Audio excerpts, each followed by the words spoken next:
Just to be clear here, there are plenty of places where you can go and preach white nationalism. And if you want to go and preach white nationalism, then you can go to a different platform. It's your choice as a consumer.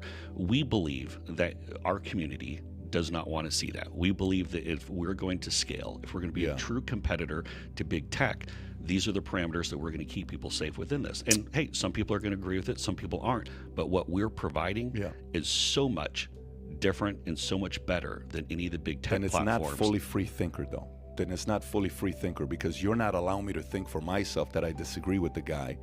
It is free thinking to a limit because let me explain what I mean by that. And every platform is and that's going leading to me to. So for example, I like interviewing communists. Genuinely, one of my favorite interviews. When I have a guy I'm sitting with that's a communist, I enjoy that interview. I know it sounds weird, and I've not done one, not two, not three.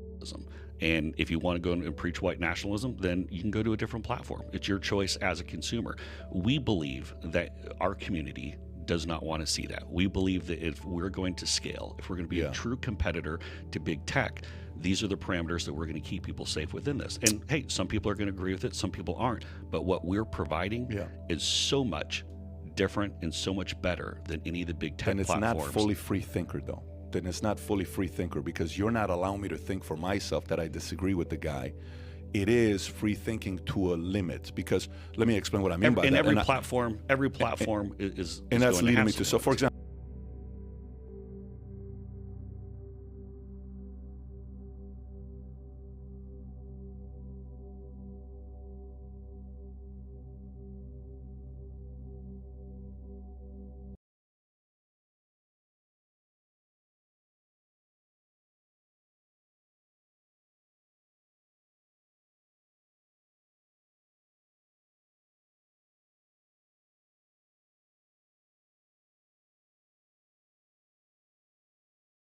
I like interviewing communists. Genuinely, one of my favorite interviews. When I have a guy I'm sitting with that's a communist, I enjoy that interview.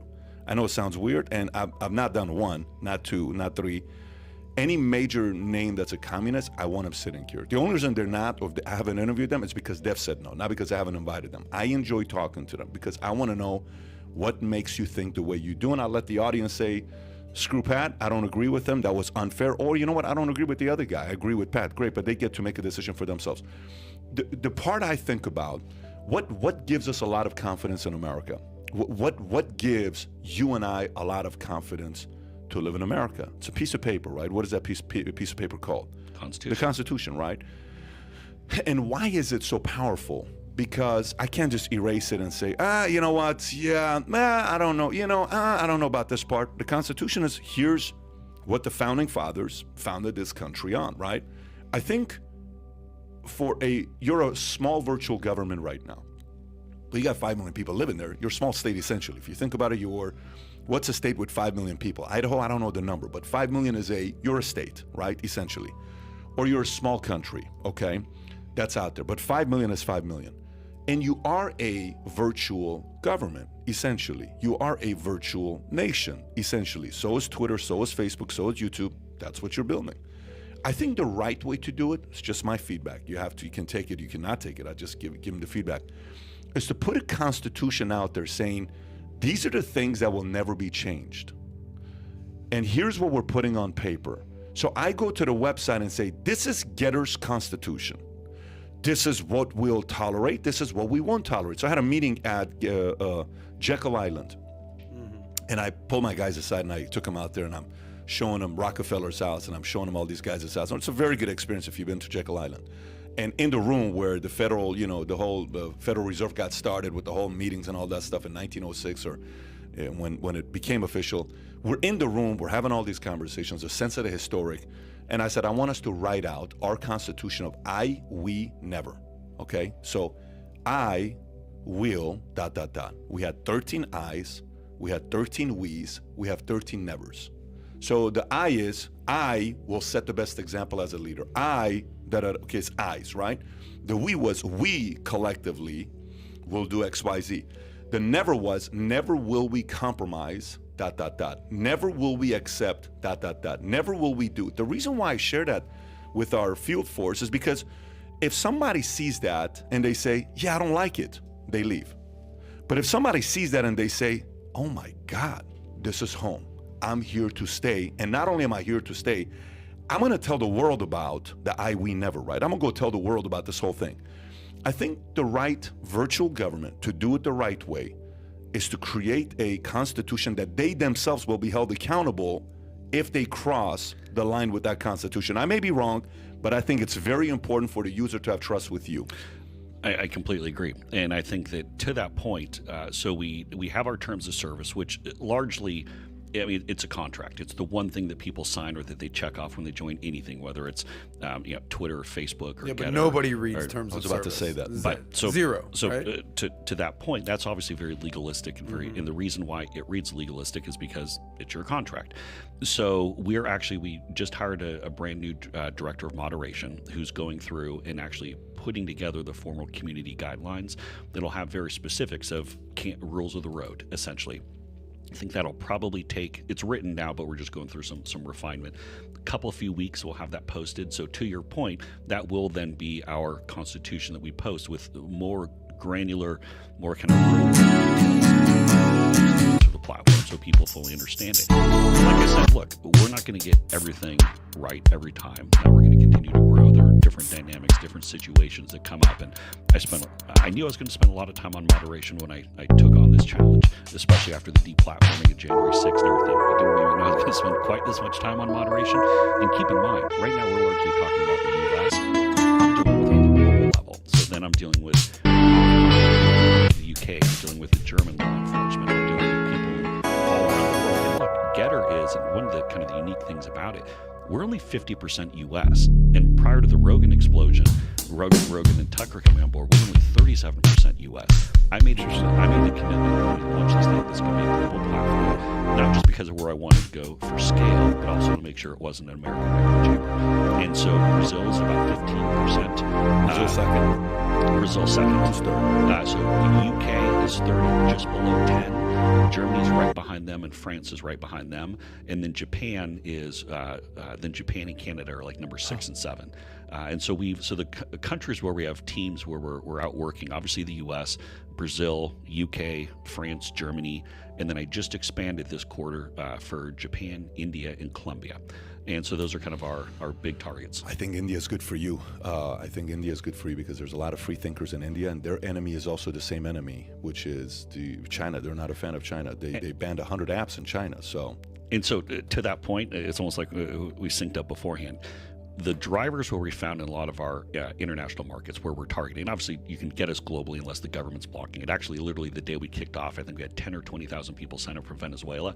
And then after that first day, going silent. Yeah. They just is like, that no one else is getting in. But what we found is proximity to communism and socialism is a huge driver. So, for example, people in Colombia and Brazil, where you're seeing all the people fleeing from Venezuela, are massive drivers. South Florida, where you have such a big Cuban American community, massive Getter user base. People who are concerned about India, as you said.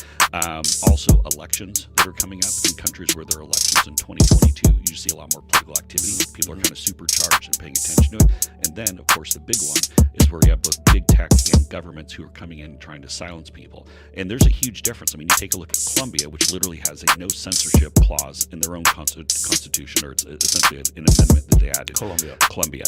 Brazil doesn't have their version of the U.S. First Amendment. They do not have any aspect of free speech, which kind of blew my mind. This is a major democracy.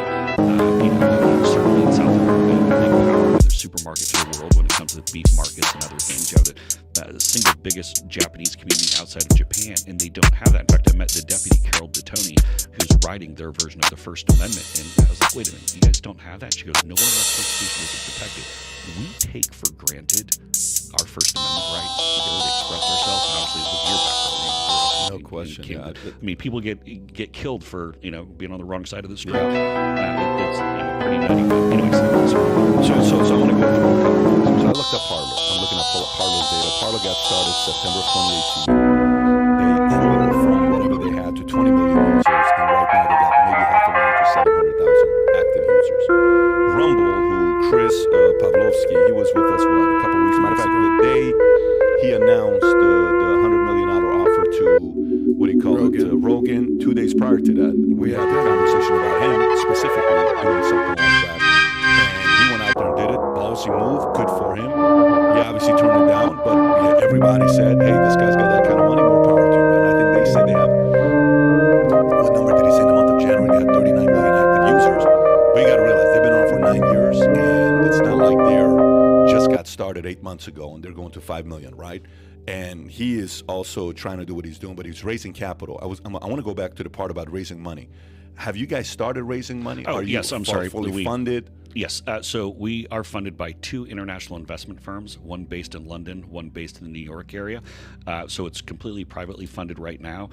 We still have, I think I'm somewhere in the neighborhood of like 10, 20 million in the bank. But obviously, we know that it's a longer run to when we actually go and start monetizing the platform. Obviously, the first aspects of revenue generation won't come until April, and then where it really takes off is this summer.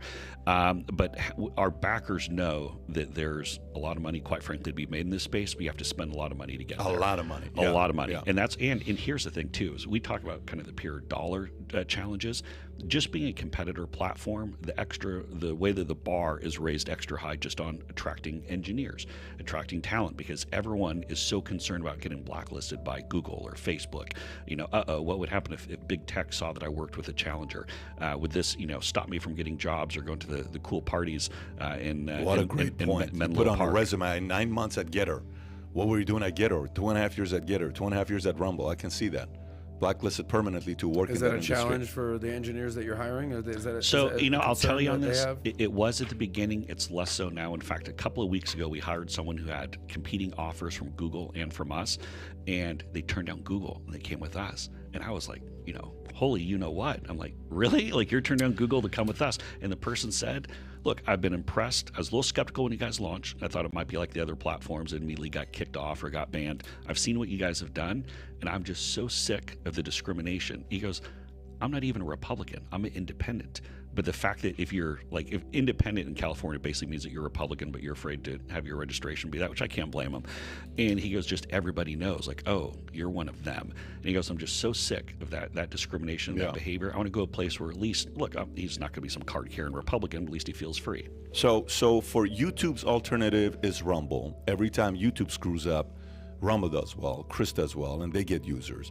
So Twitter's alternative used to be Parler, right? Parler was the alternative to Twitter. Is that what was Parler more a alternative to Facebook? No, I think it was. Obviously, let them describe themselves, but probably more of a competitor to Twitter. To Twitter, okay. And I would say that where we started is you just pull up on the screen our timeline, our scroll. I would say initially most closely a marketplace competitor to Twitter. Very clean, by the way. It's very clean. Our engineers are good. When I first came on board, I launched it, but there were engineers working on it before I came on board. The guy who started this, he's now like in his the elite engineer. He's now in his mid-50s, went to USC undergrad, USC grad school, worked for all the big companies like McDonnell Douglas and Oracle. And the brain on this guy is so great. And our CTO that we have in place now, the guy has 5 degrees from MIT. And when he said that in the interview, I was like, okay, this guy's lying. Go run a background check. No, who has 5 degrees from MIT? And he's like, yeah, I think like school stuff is fun and I could do it in the evenings and weekends. I'm like, what's wrong with it? Like, this guy's brain is so big.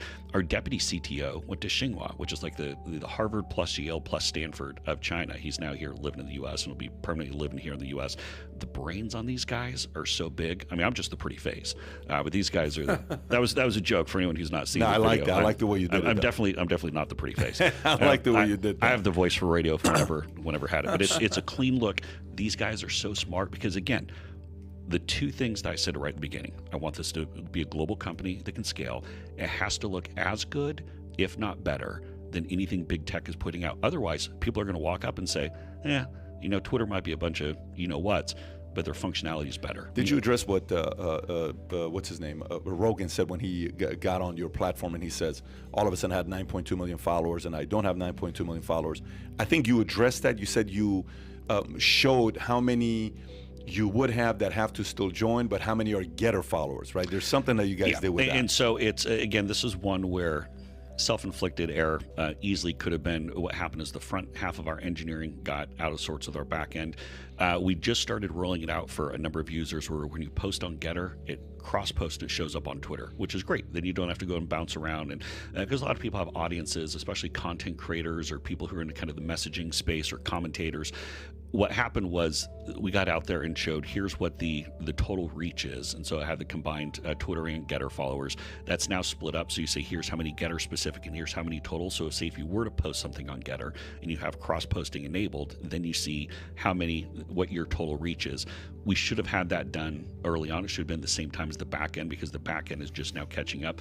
We've addressed it, spoke with Rogan's producer. Again, it's you're going to make mistakes with a startup. It should have been more clearly spelled out, but we fixed that. Okay, sounds good. And in regards to active users right now, what was your active users who were on the website last month? What would be the active user?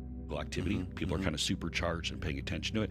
And then, of course, the big one is where you have both big tech and governments who are coming in and trying to silence people. And there's a huge difference. I mean, you take a look at Colombia, which literally has a no censorship clause in their own constitution, or it's essentially an amendment that they added. Colombia. Brazil doesn't have their version of a U.S. First Amendment. They do not have any aspect of free speech, which kind of blew my mind. This is a major democracy, certainly in South America, a big power. I mean, they're supermarket to the world when it comes to beef markets and other things. You have the single biggest Japanese community outside of Japan, and they don't have that. In fact, I met the deputy, Carol Detoni, who's writing their version of the First Amendment, and I was like, wait a minute, you guys don't have that? She goes, nowhere in our Constitution does it protect it. We take for granted our First Amendment rights, ability to express ourselves, but obviously your background, I mean, people get killed for being on the wrong side of the street. It's pretty nutty, but anyways, So I'm going to go through a couple of things. So I looked at Parler. I'm looking at Parler's data. Parler got started September of 2018. They grew from whatever they had to 20 million users, and right now they got maybe 500,000 to 700,000 active users. Rumble, who Chris Pavlovsky, he was with us, a couple of weeks. Matter of fact, the day he announced the $100 million offer to, Rogan. 2 days prior to that, we had the conversation about him specifically doing something like that. And he went out there and did it. Ballsy move, good for him.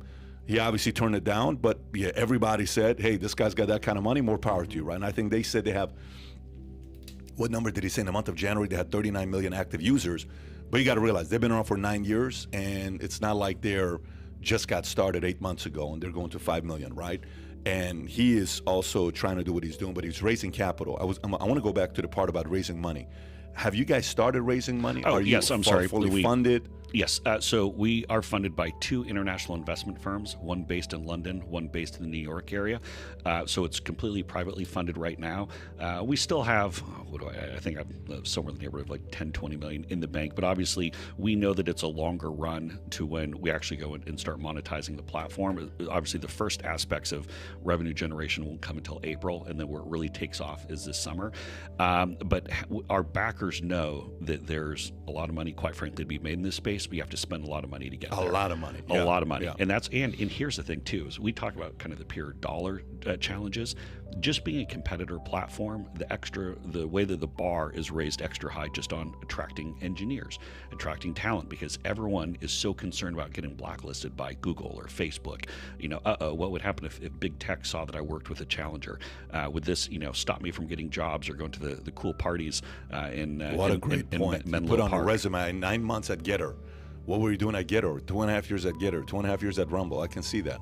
Blacklisted permanently to work in that industry. Is that a challenge for the engineers that you're hiring? Or is that I'll tell you on this, it was at the beginning. It's less so now. In fact, a couple of weeks ago, we hired someone who had competing offers from Google and from us, and they turned down Google, and they came with us. And I was like, holy you-know-what? I'm like, Facebook, I don't think the real reason why they pulled back on DM was because of the regulatory challenges with the stable coin. I think it was more the fact they realized that their brand is so within our terms of service. And look, you're never going to get everything perfect. Everyone, say 4 to 6 weeks. Okay. I'd say just as we scale up. Yep. But then as we launch the Getter Pay, which will be, again, TikTok and Instagram Reels, that's some... They had a big launch with that, and then... And there is a pathway in a platform to do it on the regulatory side, because when you tie something to the US dollar, you go from basically on a fluctuating coin, there's like wild west, no regulation virtually. You go to a stable coin, and then you have all the regulation in the world. that's why it's a little bit of a challenge, but I think we have a good format and structure to go and do it. So this is kind of the cool thing. Right now, we're the competitor to, say, Twitter and Facebook. Smaller, but growing. Hey, Twitter stock is down 50% since we launched last July. So I'm just saying, no coincidences. Facebook's had to go and rename their company. Not all entirely because of us, but a lot of the tech stock is down. Spotify's down. A lot of the tech stock's down, but they certainly haven't helped themselves. Mm-hmm. So right now, largely Twitter and Facebook competitor. We just launched yesterday the beta version of Vision, which is our short video clip format competitor to TikTok and Instagram Reels. That's so much of what everyone in the 18 to 34. So you have that? The beta version, beta testing. So verified users, so a few thousand have that right now. Okay. It'll open up to everyone, say 4 to 6 weeks. Okay. I'd say just as we scale up. Yep. But then as we launch the Getter Pay, which will be, again, that 2-coin crypto ecosystem and the payment platform, then we become a marketplace competitor to Apple Pay, Alipay, WeChat Pay, plus also think PayPal, American Express, Visa, a number of these others. So where we're going with this platform, it's the all-in-one free speech platform where your freedom of speech, expression, and controlling your own financial destiny is where we want to go. So somebody just put a super chat and they said, what happened to Nick Fuentes? If you want to address that. Nick Fuentes was a user who we removed from the platform, and he was inviting people to be a part of his be a part of a group that I think is pretty clearly racist and doesn't fit within our terms of service. And look, you're never going to get everything perfect. You're going to Nick Fuentes was a user who we removed from the platform, and he was inviting people to be a part of his be a part of a group that I think is pretty clearly racist and doesn't fit within our terms of service. And look, you're never going to get everything perfect. You're going to have people who are critics from different sides, but I'm a user who we removed from the platform, and he was inviting people to be a part of his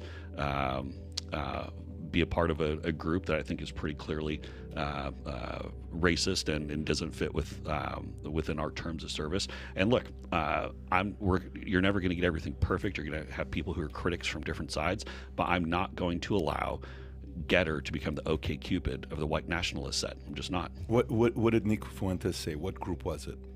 So the Groypers. Okay, I got it. So Nick, if you want to pull up his Wikipedia, Nick Joseph Fuentes is an American far-right and white nationalist political commentator, live streamer. The Anti-Defamation League has described Fuentes as a white supremacist, a former YouTuber. His channel was permanently suspended in February 2020 for violating YouTube hate speech. Got it. So it's not like you kicked off. Fuentes has feuded with Turning Point USA and its founder Charlie Kirk for supporting views that Fuentes believes to be insufficiently conservative. On October 2019, followers of Groypers began heckling Turning Point Culture War Tour, including a speaking event for Donald Trump Jr. Okay, got it. So it's not like you kicked off a liberal. You kicked off somebody that would be a far-right person that kicked off again. Look, and I don't even think it's an ideological thing. I mean, I think when you're But it is, though, because Twitter, most people would say a lot of people that Twitter kicks off are people that are on the right, not necessarily a lot of people on the left. That's what I'm saying. But I think there's a difference between someone who is actively preaching or recruiting for white nationalism versus, say, a political ideology. In my opinion, it might be arguing over semantics in this one, so maybe I'm looking at it too narrowly. But again, Getter is a platform where we do have terms of service that are pretty clearly stated. We don't have any tolerance for racial and religious epithets. We don't have pornography. There's plenty of places to get porn. Twitter's got a lot of pornography. Twitter's got a lot of pornography. Does it really? Me yesterday. Twitter allows you to put pornography on porn. Okay, got it. And you know what porn is? Porn is like Pornhub. Yeah, we can check it out. How do you? With that being said, how do you balance hate speech and freedom of speech? Where does the line go? That's a good question, because it's leading me to the next question. Yeah, so a really good question. And again, we think what we found with Getter is the sweet spot of the map, where we allow people to express themselves politically, where they know that they'll never be censored, algorithmed, deplatformed, shadow banned, any of that nonsense for expressing their political beliefs, whether you're on the left or the right. Or some people join the platform or even that into politics. Maybe they just don't like big tech, or they're inherently distrustful of it. They want to trade on the platform. So typically in most Western countries, your free speech rights extend right up to the point where you start to infringe on someone else's rights. obviously things such as doxing, which we had to go and suspend a very popular account for doxing just the other day. We put up someone's address and we had to go and take that down. That's not something we put up with. What is this term, doxing? Doxing is when you go and put out, say, publicly identifiable or publicly sensitive information. So you can't post somebody's, say, home address and say, hey, we dislike this person, here's their home address. Like that's what you call doxing. Or here's someone's credit card number, or here's someone's social security number. That's the kind of thing that's doxing. Or the other thing too, if someone's outright pushing for illegal behavior or threatening self-harm, for example, if someone said, hey, go out there and if you cut your left arm off, you can cure COVID. Okay, that would be the type of thing where that would be something that would potentially lead to self-harm. But your point, Adam, that you bring up is there's always going to be that rub between a free speech purist who says any restriction, wait a minute, are you being hypocritical? Or people are saying we want to make sure that we keep the platform safe. And again, we're never going to get it right 100% of the time, but our only ideological driver is the fact that we want to make sure that we support free speech and that we oppose cancel culture, so that there's no political discrimination that goes into it, like the big tech platforms where they pick winners and losers based on whether they agree with you. Well, what did Nick say that got him kicked off? What was specifically? What was the message he sent? He posted a message that was effectively recruiting people or trying to identify with, trying to organize who are additional groupers that were on the platform. What's wrong with that? Because then you're inviting, then that's trying to organize people who are white nationalist group that we think doesn't fit with our terms of service. Okay, so you got to realize I don't agree with what he agrees with. The part I'm thinking about is if your position is free thinkers, you're pushing that off, then somebody may say, well, there is criteria to it. So, and one thing, Pat, just to be clear here, there are plenty of places where you can go and preach white nationalism. And if you want to go and preach white nationalism, then you can go to a different platform. It's your choice as a consumer. We believe that our community does not want to see that. We believe that if we're going to scale, if we're going to be a true competitor to big tech, these are the parameters that we're going to keep people safe within this. And hey, some people are going to agree with it, some people aren't. But what we're providing is so much different and so much better than any of the big tech platforms. platforms. It's not fully free thinker, though. Then it's not fully free thinker because you're not allowing me to think for myself that I disagree with the guy. It is free thinking to a limit because let me explain what I mean by In that. every platform is. And that's leading me to, so for example, I like interviewing communists. Genuinely, one of my favorite interviews, when I have a guy I'm sitting with that's a communist, I enjoy that interview. I know it sounds weird, and I've not done one, not two, not three. Any major name that's a communist, I want him sitting there. The only reason they're not, or I haven't interviewed them, is because they've said no, not because I haven't invited them. I enjoy talking to them because I want to know what makes you think the way you do, and I'll let the audience say, screw Pat, I don't agree with him, that was unfair, or you know what, I don't agree with the other guy, I agree with Pat, great, but they get to make a decision for themselves. The part I think about, what gives us a lot of confidence in America? What gives you and I a lot of confidence to live in America? It's a piece of paper, right? What is that piece of paper called? The Constitution, right?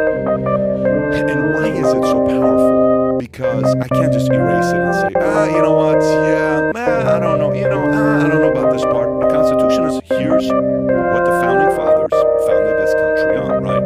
I think you're a small virtual government right now. You have 5 million people living there. You're a small state, essentially. If you think about it, what's a state with 5 million people? Idaho, I don't know the number, but 5 million is you're a state, right, essentially. Or you're a small country, okay? That's out there. But 5 million is 5 million. And you are a virtual government, essentially. You are a virtual nation, essentially. So is Twitter, so is Facebook, so is YouTube. That's what you're building. I think the right way to do it, it's just my feedback. You can take it, you cannot take it. I just give me the feedback. Is to put a constitution out there saying, these are the things that will never be changed. And here's what we're putting on paper. So I go to the website and say, this is Getter's Constitution. This is what we'll tolerate. This is what we won't tolerate. So I had a meeting at Jekyll Island. And I pulled my guys aside and I took them out there and I'm showing them Rockefeller's house and I'm showing them all these guys' house. And it's a very good experience if you've been to Jekyll Island. And in the room where the federal, the whole Federal Reserve got started with the whole meetings and all that stuff in 1906 or when it became official, we're in the room, we're having all these conversations, a sense of the historian. And I said, I want us to write out our Constitution of I, we, never. Okay? So I 13 I's, we have 13 we's, we have 13 nevers. So the I is, I will set the best example as a leader. Case I's, right? The we was, we collectively will do X, Y, Z. The never was, never will we compromise, ... Never will we accept, ... Never will we do. The reason why I share that with our field force is because if somebody sees that and they say, yeah, I don't like it, they leave. But if somebody sees that and they say, oh my God, this is home, I'm here to stay. And not only am I here to stay, I'm going to tell the world about the I, we, never, right? I'm going to go tell the world about this whole thing. I think the right virtual government to do it the right way is to create a constitution that they themselves will be held accountable if they cross the line with that constitution. I may be wrong, but I think it's very important for the user to have trust with you. I completely agree. And I think that to that point, so we have our terms of service, which largely, I mean, it's a contract. It's the one thing that people sign or that they check off when they join anything, whether it's Twitter or Facebook. Nobody reads terms of service. Zero. So to that point, that's obviously very legalistic. And the reason why it reads legalistic is because it's your contract. So we just hired a brand new director of moderation who's going through and actually putting together the formal community guidelines that'll have very specifics of rules of the road, essentially. That'll probably take, it's written now, but we're just going through some refinement. A couple of few weeks we'll have that posted. So to your point, that will then be our constitution that we post with more granular, more kind of real world details of kind of the do's and don'ts for the platform so people fully understand it. And like I said, look, we're not going to get everything right every time. We're going to continue to grow. There are different dynamics, different situations that come up. And I knew I was going to spend a lot of time on moderation when I took on this challenge, especially after the deplatforming on January 6th and everything. I didn't even know I was going to spend quite this much time on moderation. And keep in mind, right now we're largely talking about the U.S. I'm dealing with on the global level. So then I'm dealing with the Ofcom with regard to the UK. I'm dealing with the German law enforcement. I'm dealing with people all around the world. And look, Getter is, and one of the kind of the unique things about it, we're only 50% US. And prior to the Rogan explosion, Rogan and Tucker coming on board, we were only 37% US. I made the commitment when we launched this thing, this could be a global platform, not just because of where I wanted to go for scale, but also to make sure it wasn't an American echo chamber. And so Brazil is about 15%. Brazil second? Brazil second. Who's third? So the UK is third at just below 10. Germany is right behind them, and France is right behind them. And then Japan and Canada are like number 6 and 7. And so the countries where we have teams where we're out working, obviously the US, Brazil, UK, France, Germany, and then I just expanded this quarter for Japan, India, and Colombia. And so those are kind of our big targets. I think India is good for you. I think India is good for you because there's a lot of free thinkers in India, and their enemy is also the same enemy, which is China. They're not a fan of China. They banned 100 apps in China.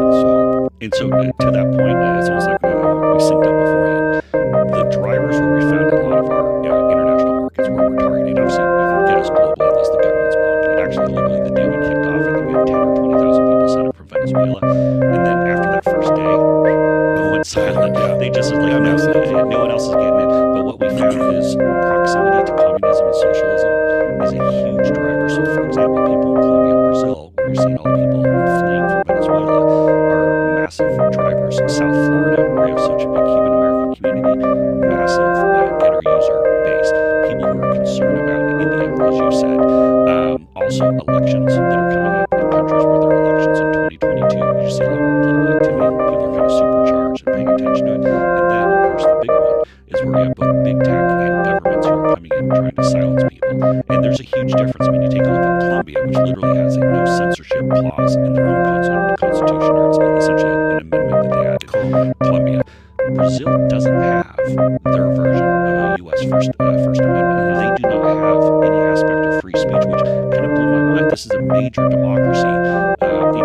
Certainly in South America, a big power, the supermarket to the world when it comes to beef markets and other things. You have the single biggest Japanese community outside of Japan, and they don't have that. In fact, I met the deputy Carol Titoni, who's writing their version of the First Amendment, and I was like, wait a minute, you guys don't have that. She goes, nowhere in our Constitution doesn't protect it.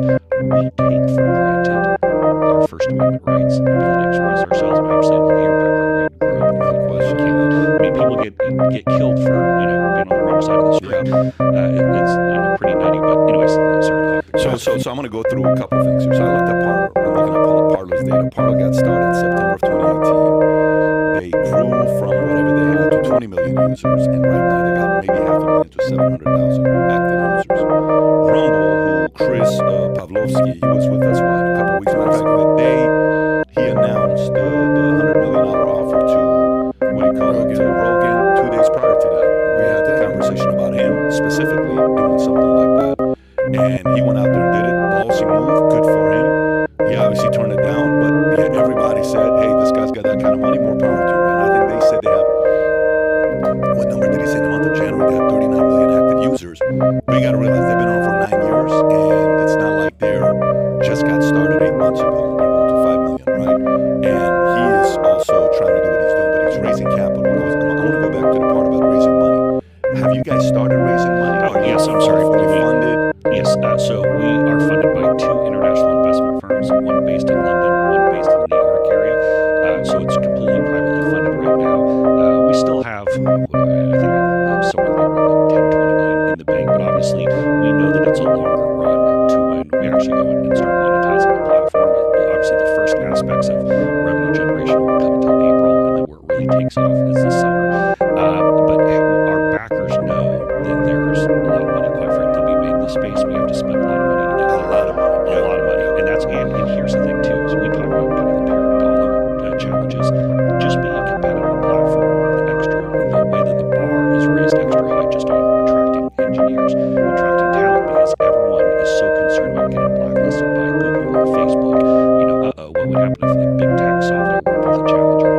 Would this, stop me from getting jobs or going to the cool parties? What a great point. Put on a resume. 9 months at Getter. What were you doing at Getter? 2.5 years at Getter. 2.5 years at Rumble. I can see that.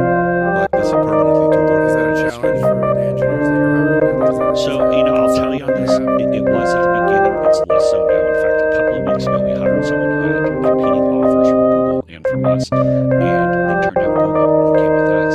And I was like, holy, you know what? I'm like, really? Like, you're turning down Google to come with us? And the person said, look, I've been impressed. I was a little skeptical when you guys launched. I thought it might be like the other platforms that immediately got kicked off or got banned. I've seen what you guys have done, and I'm just so sick of the discrimination. He goes, I'm not even a Republican. I'm an independent.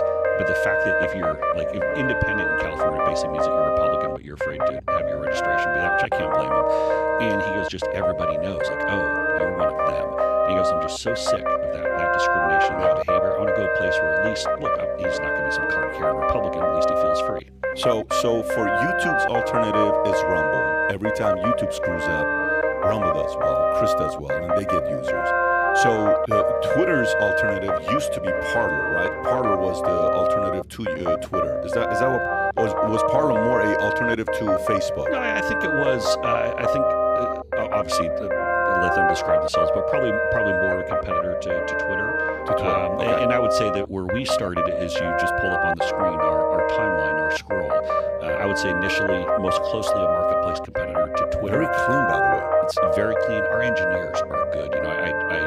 When I first came on board, I launched it, but there were engineers working on it before I came on board. The guy who started this, he's now like in his the elite engineer.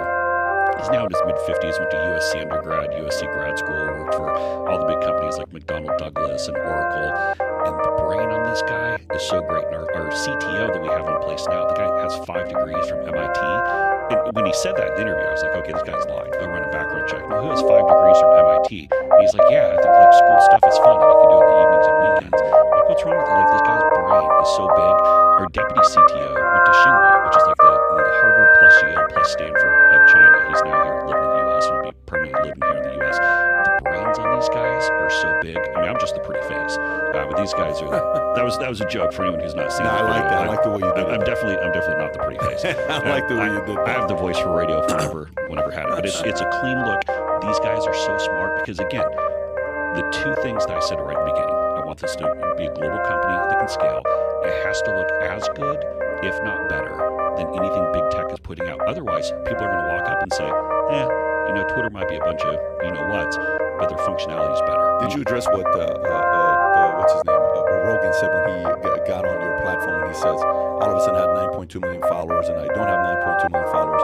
I think you addressed that. You said you showed how many you would have that have to still join, but how many are getter followers, right? There's something that you guys did with that. And so it's, again, this is one where self-inflicted error easily could have been. What happened is the front half of our engineering got out of sorts with our back end. We just started rolling it out for a number of users where when you post on Getter, it cross-post, it shows up on Twitter, which is great. Then you don't have to go and bounce around. Because a lot of people have audiences, especially content creators or people who are in kind of the messaging space or commentators. What happened was we got out there and showed here's what the total reach is. And so it had the combined Twitter and Getter followers. That's now split up. So you say here's how many Getter specific and here's how many total. So say if you were to post something on Getter and you have cross-posting enabled, then you see what your total reach is. We should have had that done early on. It should have been the same time as the back end because the back end is just now catching up. We've addressed it, spoke with Rogan's producer. Again, it's you're going to make mistakes with a startup. It should have been more clearly spelled out, but we fixed that. Okay, sounds good. And in regards to active users right now, what was your active users who were on the website last month? What would be the active users? Yeah, so on the daily active user is right about, obviously it fluctuates, it's just under 500,000. Daily, yes. Really? Oh, yeah. No, this is daily 500,000. That's a solid number. Oh, it's a real solid number, and the community is so engaged. No, when I say that, people are like, "What, really?"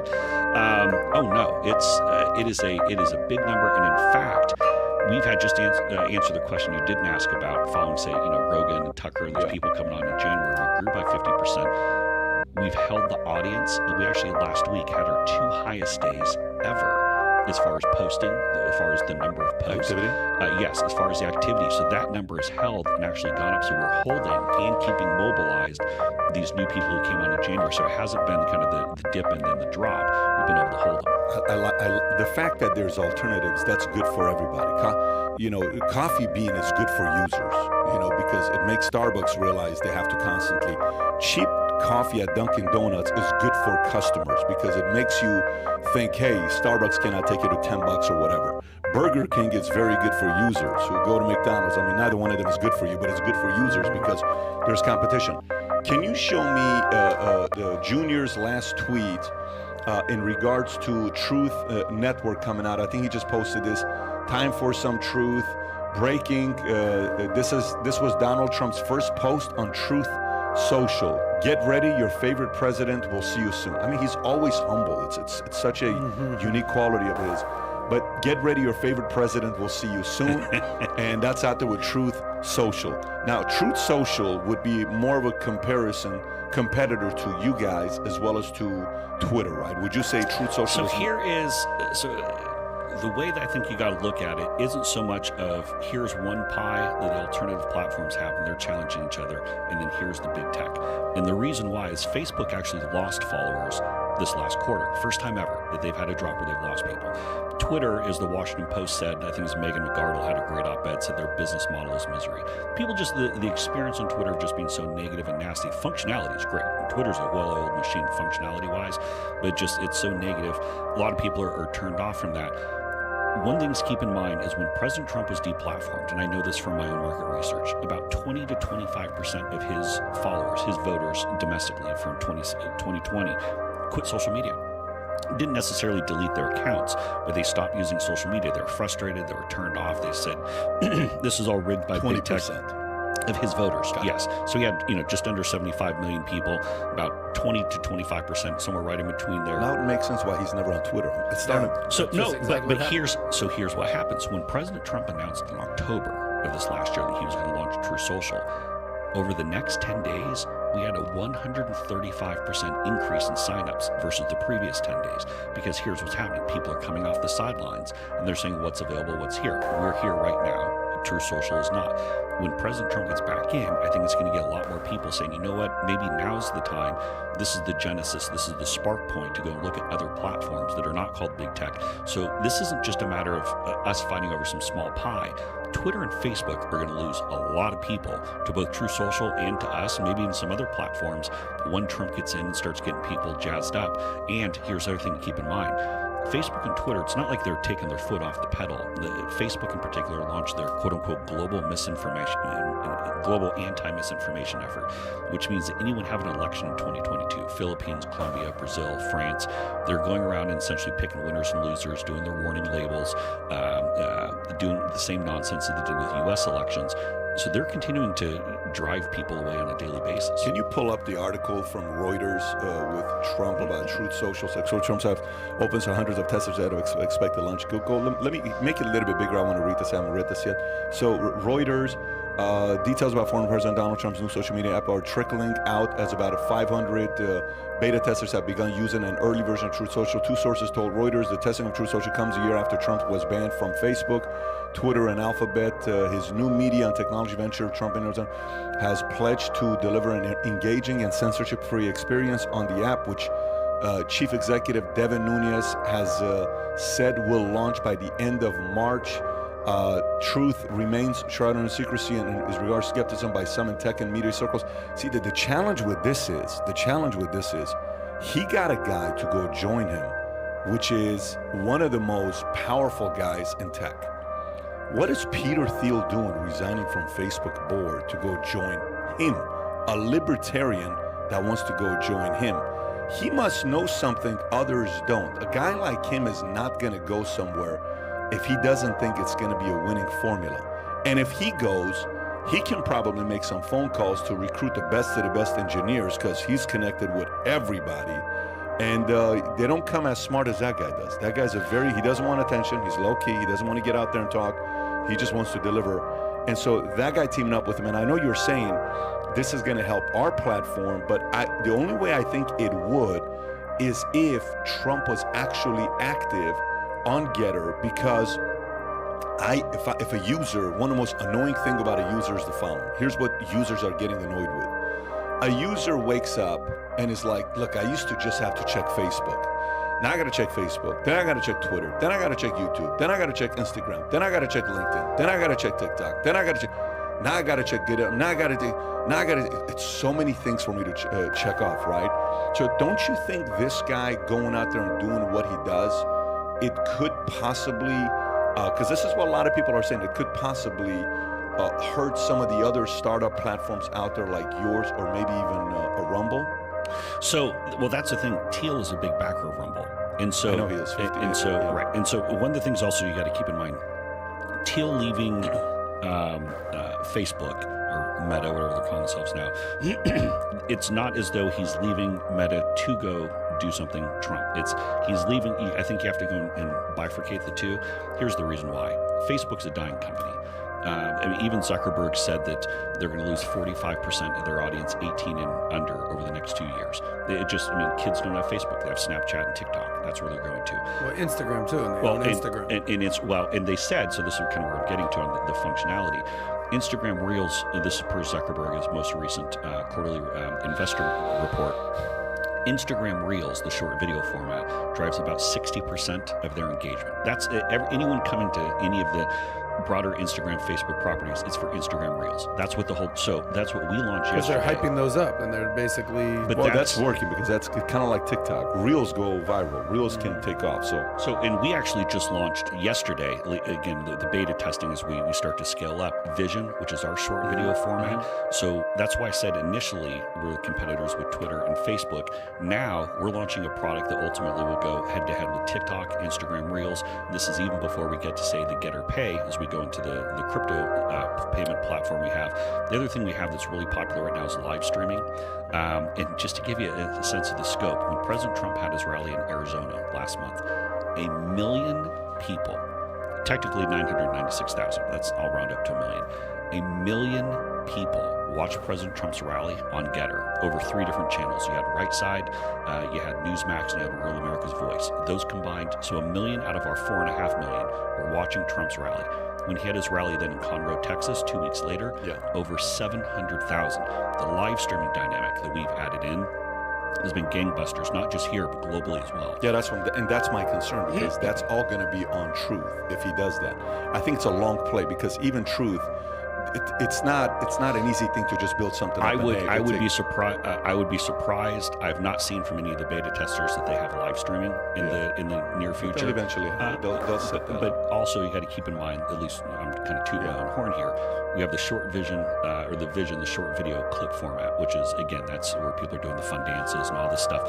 That's what all the younger folks are into. That's now. I haven't seen that within the beta testing for Truth. But then where we're going, ultimately, keep in mind, where Truth wants to go, and this is from their public deck, they want to be an entertainment and media creation company. They want to create content. That's, if you take a look at the deck, that's where they want to go. We're going is more into the financial services and payment platform and crypto aspect, and so there are going to be areas of commonality. But here's the other thing too: when you talk about people opening up multiple apps, multiple social media platforms, right now people are looking and saying, yes, you have your Twitter, your Facebook, your others. I'm not so sure that as these new platforms, ours, True Social, and others start to pop up, that people can say, you know what, I have these platforms I like. I don't need to go to Twitter anymore. I don't need to go to Facebook anymore. I'll open up maybe Truth, maybe I'll open up Getter, maybe someone open up Parler, Rumble, whatever the case. Those are the ones I'm doing. I don't need to worry about the old big tech platforms who are censoring me politically.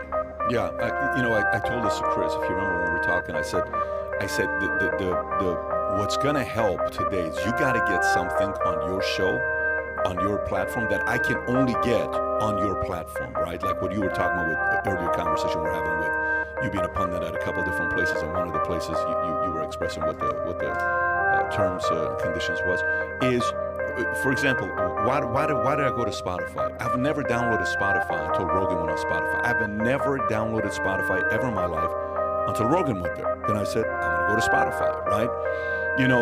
Bill Maher, to me right now, is one of the most valuable voices out there, because believe it or not, I think he is a voice of reason, right?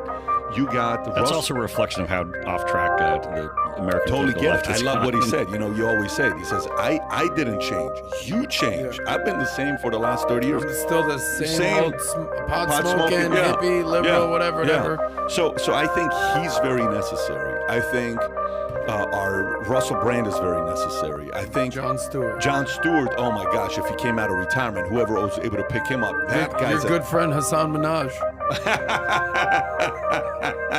Hassan Minaj is one of the highly requested guys to be on the podcast. Guys want to have Hassan Minaj, funny guy, yeah. So these guys are necessary. I think, it's just, I think the battle is very similar to Hulu, Netflix, HBO, Showtime. Like when Sacha Baron Cohen had his show on Showtime, I'm like, give me a damn break. I got to go order the Showtime app, right? Yeah. When, what's his name? Shia LaBeouf, one of my favorite actors, his story that he made that movie about the story of his father, Honey Boy, something like that. Boy. It was only on Amazon. I had to go get Amazon's app on my TV to see it, right? But House of Cards is why I joined Netflix first. If there wasn't House of Cards, I would have never downloaded Netflix, right? So it got me in through House of Cards. So all I'm saying is, I think this guy's not a guy that's going to be a lightweight to go out there and do what he's doing, Trump, because he's preparing his campaign for 2024. And you know more than I know, he's running. It's not like he ain't going to run. Oh, I spent 3 hours with him yesterday afternoon. Yeah. So I went and visited him at Mar-a-Lago. And, I'm going to go see him this afternoon, so that's great. I'll tell him excellent. good. Yeah, so he's kidding, by the way. He's not a guy that's but although he had his best podcast a couple of days ago, but he said people were blown away by it. But the reason why I say this, reasonable people out there. I think you need someone to be a face that I can only get on Getter, and you got to spend some money to get somebody like that. So I think, to that point, I think they're yes, you're exactly right on. I may be wrong. I'm just speculating. No, you're right on a big part That's of it. Pat pitching you to, hey, give us some money. We'll head No, over. not at all. I'm not Totally asking kidding. about us. I'm not at all. But here's the thing: when we bring on the content creators and we're able to, and again, we'll undercut the competition and come in. They're allowing to keep that much more money, literally being 50% to 100% less than what anyone else is charging them to take the rip off of it. That's going to be a driver for a lot of content creators. We are pursuing some additional partnership deals to have some of that creative, but also to your point, just about people having to bounce around to different platforms. With ours, if you have the microblogging, if you have the short video, essentially the TikTok, the Instagram Reels type, you have the live streaming, then you also have this crypto and the payment platform aspect. that then makes it the all-in-one free speech platform. So that's part of what we're doing, is make it so once you're there, you're getting everything you could possibly want. But there will be, we're talking to some folks, we'll have some crazy question for you. When you spent time with Trump yesterday, the 3 hours at Mar-a-Lago, was there ever a conversation of, bringing Getter and Truth together where they use any conversation like that, or not at all? No comment. Okay, then that's the right strategy. So we're look, here's the thing. I think that there are areas of teaming up. I think there are areas where more than one platform can exist in this space. Certain things I just won't comment or talk about, but let's just say that I'm still, politically speaking, I'm still a big ally of the president and very friendly with him. I think there's a way for both platforms and the American people to ultimately succeed in having additional freedom in their voice. That's probably about as far as I want to go. Okay, got it. Yeah, again, if a strategy like that were to take place, it's team up together to go up against an enemy rather than you competing against each other. Because if their platform is a different angle, then Getter is a different angle. It's like bringing Instagram and Facebook together. That was a domination when that took place. It's like bringing, YouTube and Google together. Holy shit. So they went from being competitors to together. Top website, I know in America right now is TikTok. They just blew past everybody because of what they're doing with their videos going viral. But you got Google, YouTube, Facebook, those three guys competing for the top four. So I think that would be more of a unified way to go to war for the next 2-3 years. Because I think the alternative, I think it's going to work. I think someone's going to pull this off and do it the right way. By the way, when you were with him, how is his energy? How is he feeling? Is he planning on... every time when I see him speak in different events at Mar-a-Lago or other places, he sounds like he is ready. He's warming up for 2020. We spent a good chunk, I think this probably might surprise people, we spent a good chunk going through a lot of policy type things, and he has a CPAC speech that's coming up not this weekend, but next weekend. So we talked through some of the themes, different things he's going to hit on. We talked through endorsements, some people he's endorsing, not going to endorse. He started rolling a bunch of those out last night and earlier this morning. But I think the seriousness and the focus that he has right now on what's going on with Russia and Ukraine, but then also the even bigger existential threat, which is China. Russia and Ukraine, I don't want to trivialize it and say that it's just noise, but compared to China and Taiwan, it is noise. That's the real threat, because China is going to take Taiwan, and they'll do it in about 10 minutes. And then everyone else in the South China Sea or anywhere else in the Indo-Pacific needs to be on high alert. I think ultimately, and I'd be proven wrong, as I saw there's some mortar shells fired this morning just in Ukraine. I think Putin probably wants to make sure there's no NATO or EU expansion. He shores up his domestic political base by kind of rattling the saber. He does something where it makes it look like Biden is weak and he's strong, and then he kind of just rides off in the sunset, and then he rattles his saber somewhere else. I think that's probably what happens with Ukraine and Russia, but China's a whole different can of worms. If you're a betting man and you go to Las Vegas and you have the odds to bet on him running versus not running, you're betting on what? Oh, he'll run. He'll run. Okay, he did not use those exact words. But I mean, he talked in pretty specific as far as the desire, the motivation. And part of that is like, look, he's like, if you have someone who's weak in the White House, you're going to get tested by these foreign leaders. They're just going to steamroll you. And it's I think a lot of times people see kind of the affable and some of the, sometimes hyperbolic aspect of the president, and they don't necessarily see sometimes the concern level. He's really concerned about the direction of the country with everything happened with immigration and inflation and all these different issues going on. He's concerned that if someone like him doesn't get back in there, what the country's going to look like after not just the next 3 years, but 4 years after that. So then the question then for you becomes, this is a question I've been trying to get an answer from somebody. We had the press secretary of DeSantis here, Christina Pushaw, right? And she was great at playing dodgeball. I mean, like she was a great dodgeball player. Did you notice that? Like she was dodging everything. Every time I was asking, like this. It was very impressive. But this is a state where they love their governor, and in some communities they love their former president in this state, right? So they're conflicted in the state of Florida. A lot of people on the center and on the right would like to see DeSantis get in the ring and compete for the #1 spot, which is to be the president. There's even some people on the left that would be more happier with a DeSantis than they would be with a Trump as a president, right? But right now, if you go out there and you look at who's going to be the candidate for the right, no one, the percentage-wise, Trump's at the top. He's got a good lead on DeSantis, right? And if then the question becomes, well, if DeSantis doesn't run right now, politics, people got a short memory, because Newsom may be their candidate in 2023, 2024, and people forget about what happened in California. So that's I think it's Trump versus Newsom in 2024, by the way. Okay, got it. So you don't think DeSantis is going to run this year in 2023, 2024? I think Governor DeSantis wants to run. I think that DeSantis is a powerhouse, and I think that he would, if the election were tomorrow and Trump was not in the race, DeSantis he'd be the next president. Of course, if he's not. Right. The one thing that I would say, I don't know about president. I think he would have a very high chance of being a president, but I think he would take the Republican side. He'd be the nominee. Yeah, he would be the nominee. I've seen polling that says that, again, if President Trump did not run and the election were tomorrow, so it's not based on going through the campaign trail, the gauntlet, and by the way, it's a long road to the coronation. So a lot of the roadside's littered with candidates who are the front runner, and then they get that one weird question, or they get tripped up, or people see some weird awkwardness about them or something like that, and they stumble. Ron would win the GOP primary, and then he would beat whoever the Democrat nominee is. So just Biden's really screwed things up for the political left right now. I do think that President Trump runs. I think maybe to your point, and again, this is not something, I'm not saying this from anything he told me yesterday, because we didn't go into anything specific. But look, you take a Trump DeSantis ticket, something like that would be pretty damn powerful, in my opinion. And maybe a team up there might be a smart thing that helps the GOP ticket overall. I don't know if that happens. I don't know if that happens. These are two alphas. I have a hard time seeing DeSantis doing that.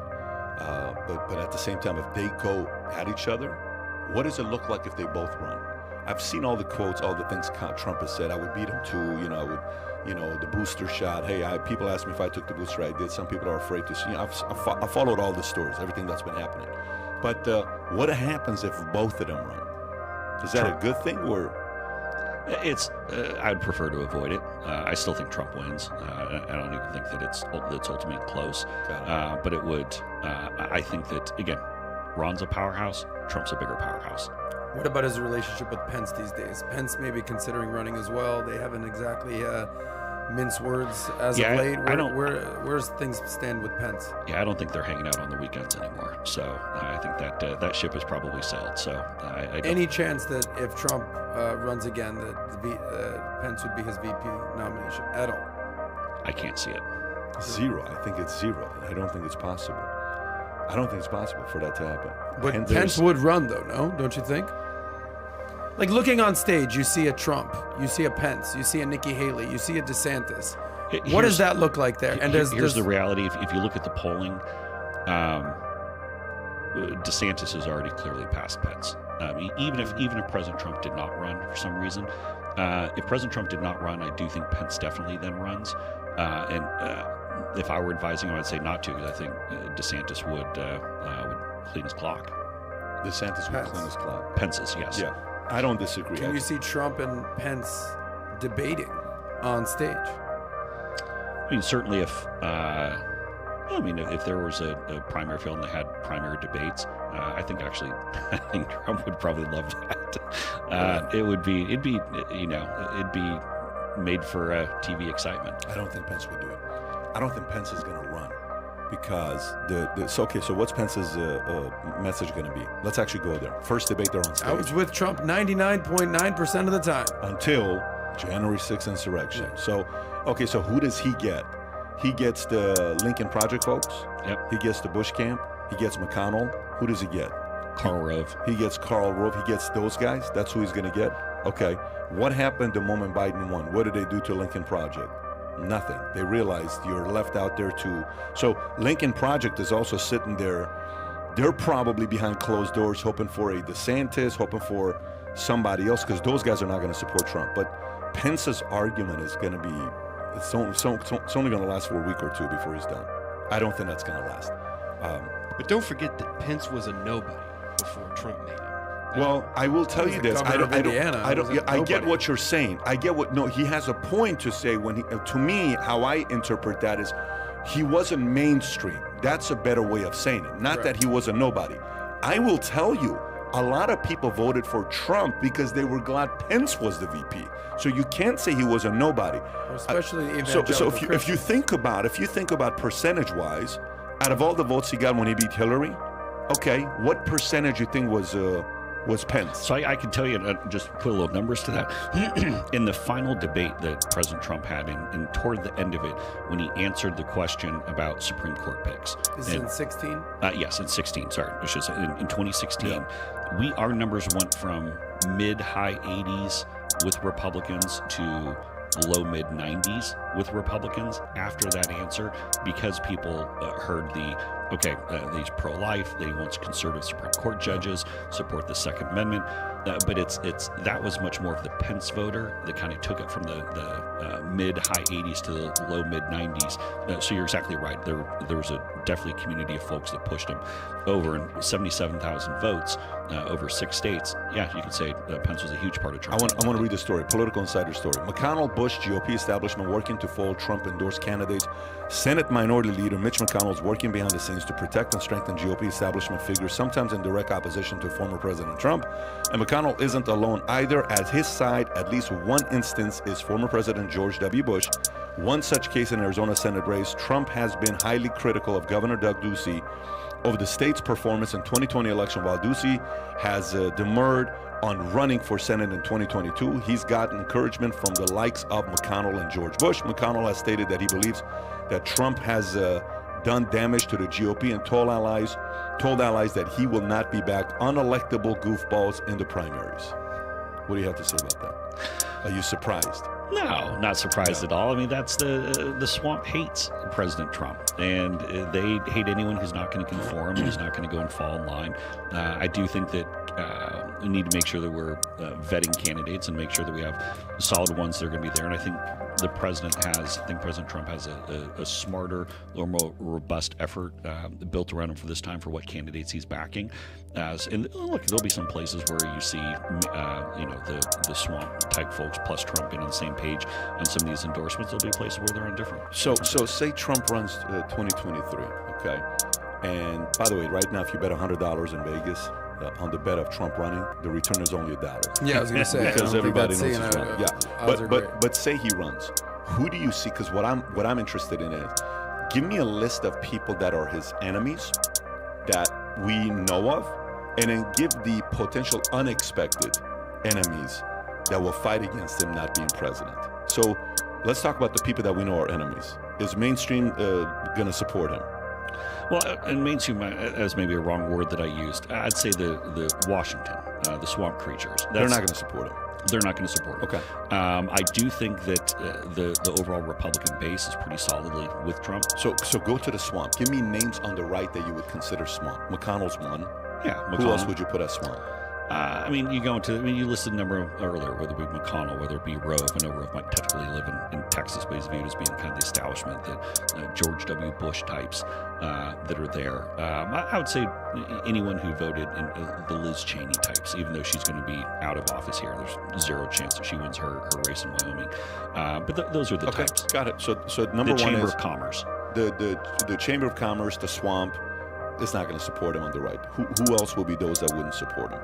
That would fight him tooth and nails to make sure he doesn't get elected. Well, and so this is where it starts to get a little bit more stilted. I think it's tough to say that there's the law enforcement and that the legal system has not become politicized against President Trump. When you look at, say, the state of New York, you look at Tish James, you look at some of these activist attorneys general, I think it's become very politicized. I think the fact that Tish James ran in 2018 saying that she was going to lock up President Trump, this is the Attorney General of the state of New York campaigning, saying, I'm going to win and then we're going to lock up Donald Trump. I mean, what kind of impartial law enforcement activist is this? I mean, this thing is so politicized that I think it's really just an egregious abuse of our judicial system. So you can say, but then I'd also say, and this kind of goes to, I know, another thing we're going to talk about, you look what they did with Trump with all the spying and the data collection and things like that from 2016 and even beyond.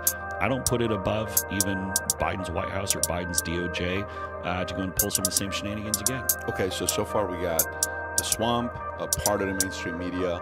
You got some of the government police or the Lincoln Project crew, Steve Schmidt, all those guys. Then the last one you just talked about here with what's going to happen potentially Joe Biden, similar thing to what happened with the Durham investigation. Hillary pulled off Obamagate to maybe Biden doing that. Who else do you think will be? You think the Facebooks of the world, do you think those guys are going to be overly playing the control game to make sure, not necessarily Trump, they've already done that, but other people that are coming up, a Candace Owens that all of a sudden does a live and gets 22 million views, well, let's silence her. You think there's going to be a lot more stories like that happen in the next couple of years? Absolutely. Here's one of the buried leads or untold stories. The progressive left really took it out on Jack Dorsey and Mark Zuckerberg after Trump won in 2016. And they said, it's because of you. You guys came up with those platforms. You allowed Trump to evade the media, go directly to people. It's on you. I think that's a big part of the reason why we saw Zuckerberg then go and fund some of the election efforts with the drop boxes and the things of that nature, kind of the good, is he would, I'm sure, probably describe a good government and pro-voting, but he basically was funding, he knew what he was funding. But that's why you saw so much of the backlash. They changed the rules of the game in 2020. They said, okay, Trump, you're not going to have the unfettered access. We're going to suspend you where necessary. We'll put up the warning labels. And now, post-election, they ultimately banned him from their accounts. So I think that will ratchet up even higher. And that's part of the thing. You look at, again, not where the ball is right now, but where it's going, is we go into these elections, not just the 2022 midterms, but even 2024. Facebook and Twitter have already made that business decision that they want some people as customers and others they don't want as customers, not just in the U.S., but around the world. Both of those platforms are going to lose tremendous amounts of people as they come in and exercise additional acts of political discrimination. Well, we saw that when they lost $240 billion in a day. Facebook, that's a lot of money to lose in a day, $240 in a single day. So who will be the supporters? Go on the flip side now. Who will be the supporters and who will be the surprising supporters? So one, and again, you probably already aware of this one. I think Latinos and Hispanic Americans will be big drivers for Trump. And part of the reason is this. Democrats made just a fundamental miscalculation when they backed the BLM movement the way they did in 2020, just with the lawlessness and the acts of looting and everything that we saw come out of those riots and protests. I think that you have a lot of white Democrats in Washington who don't understand the Hispanic and Latino American communities at all and think it's purely just about economics. You travel to Central and South America and people have 8-9 foot walls around their house, or 8-9 foot gates and walls and fences, things of that nature. It's because it's not safe. I mean, you go to Colombia and even good neighborhoods, you have the uniformed officers with machine guns. It's because of the challenges they've had. It's not just about economics. It's also about security. People want to live in a place where their kids can walk to school without being potentially abducted or killed or shot or something of that nature. And by Democrats embracing the BLM movement, I think they did a generation worth of damage to their relationship with the Latino and Hispanic American communities. And you saw that not just in the Rio Grande, but I think Latino Americans will be the surprising driver for Trump. And I also think too, look, Trump got, a lot of people forget this, Trump did record-setting well for Latino Americans, Black Americans, Asian Americans, best ever for a Republican since 1972. And I think that movement by African Americans away from the Democratic Party, whether they be going to independents or going to Republican, I think that's continuing because, quite frankly, I don't think Democrats have made good on their promises to Black Americans at all. Jason, you have Trump's ear, do you not? I mean, you met with him yesterday, right? How open is he to your feedback? Good question. Sometimes he likes it. He has no problem telling me if he thinks that it sucks, which is always fun. He's like, hey, I like that idea. Or, actually, that's a terrible idea. Let me tell you why. When you work with President Trump, your job is not to go and try to tell him what to say, or necessarily, hey, you might have ideas, different things, but your job is to figure out how to amplify what he's thinking, what direction he's going. And there'll be things, for example, when we talked about his speech coming up at CPAC, I had a couple specific ideas on themes I think he ought to go and hit on. But he is probably more than anyone I've ever worked with. I mean, he's his own guy. He's gonna, but it's fun, you know. It's great when he listens to you, and sometimes he has. I'll give you one just quick example. 2016, he was getting ready to roll out his economic plan, and I went and presented to him. I was like, "Sir, just gonna make fun of myself here. I'm like, sir, here's this detailed plan that, the entire team got together and worked out, this rollout plan for us. And he just kind of looks at me and he goes, Jace, how long did you spend working on that? And I was like, uh-oh. I'm like, oh, sir, just, the team whipped together, a couple hours. He's like, no, did you guys spend days working on this? He just shakes his head and he goes, let me tell you this. I'm sure this stuff is all fine. This is so Washington. Here's how we're going to do it. I'm going to call up Matt Lauer on the Today Show. He's going to take me live. I'm going to deliver it to 4 or 5 million people live. It's going to get everyone talking the entire day. Ted Cruz won't even, or Hillary Clinton won't even be out of bed yet by the time I roll out my economic policy. We're going to get all this buzz going. Then we can go do some of the other stuff. But, come and talk to me on this kind of thing. So he's always thinking through kind of the marketing and the presentation. And I kind of looked and I was like, he's kind of right. And the piece of paper I had wasn't even worth it. So it's he'll tell you if he doesn't agree with you. And if you had a magic wand and you can reverse history and change one thing that you think he did wrong, is there anything that comes to mind? Yeah, I think in 2020, and I'll take some of the blame on this, we should have had our own social media platform ready to go.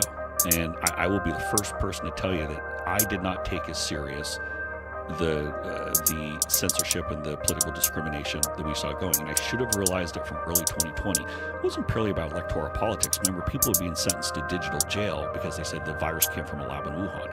Well, spoiler alert, it did come from a lab in Wuhan. We don't know if it was man-made or if it was traipsed out by a sloppy worker, but it came from a lab in Wuhan. And people are being sentenced to digital jail. If you criticize Fauci in the wrong way, you're getting sentenced to digital jail. Even before we got to the Hunter Biden laptop and Trump's ultimate deplatforming, we should have realized that we needed to have additional platform or platforms out there. That would have obviously needed to start in 2018, 2019 to go and build that up. I look back and that's the one thing that I say that we all dropped the ball on. We should have had that up and going. What are your thoughts on the 6th? What are your thoughts on the 6th? Like how the McConnell and the left sells it, and then how many on the MAGA camp and Trump's camp sell January 6th? Yeah, I mean, look, I'll tell you what I think of it. Just unvarnished. I think it was a terrible day for American history. And I think the images that we saw on that day are terrible, and we can never have that happen again. I do not hold President Trump responsible for anything that happened on that day. Anyone who's a Trump supporter, after we had spent how many different speeches and ads and everything saying we support law enforcement, we support law and order, how anyone could go and do that, that's where I've always had questions about just how really some of these people were actually Trump supporters, or they were rabble rousers, or if they're some people who just had a screw loose. I do think that it's unfortunate what unfortunate is too light of a term. I think it's pretty disgusting what the DOJ has done on people who say, for example, didn't enter the Capitol. I think if you can be outside the Capitol, there's no law against that. If you want to go out there and say, go and send these back to the states to have further debate on, that's fine. No one should be having any of their civil liberties infringed upon or have their life ruined simply because they're outside the Capitol. If you assaulted any police officers, if you destroyed any property, then I think you need to be fully held accountable for everything that you did. If you're outside peacefully protesting, so what? People protest outside the Capitol all the time. But again, it's the images of that day are things that for a lot of people it's going to define an entire generation politically. So on I don't know what day, this was the 1-year anniversary this year when Ted Cruz said the following: of all the things that January 6th was, it was definitely not a violent terrorist attack. He said that the next day, but later on that day. But earlier that day he said it was a insurrection, it was a terrorist attack. When Tucker Carlson came out, I'm sure he saw that, and he held his foot to the fire and said, hey, what is this? And he said, no, that's not what I meant. He said, look, you're a man of words. You know words. You're a guy that knows words. You said it. Did you mean it? How could you say something like that? You realize the repercussions of this. And it was a very uncomfortable day for Ted Cruz. Do you think that was, by the way, your mic is on. Do you think that was a situation where Ted was maybe that morning, he's like, this is an opportunity where I can go and I have to have a different position than Trump if I'm going to run myself? Do you think that was one of those moments, or do you think he just had a bad day and he said the wrong thing? So I worked for Ted in the primary in 2016 before I went to Trump. And just doing the quick rewind, if Trump had run in 2012, I was going to be his campaign manager, and I just assumed he was never going to run. I thought he got his apprentice deal renegotiated. He was going to stick that. So signed up and partnered up with Ted. Ted doesn't make mistakes speaking. I can't speak to what his thought process was.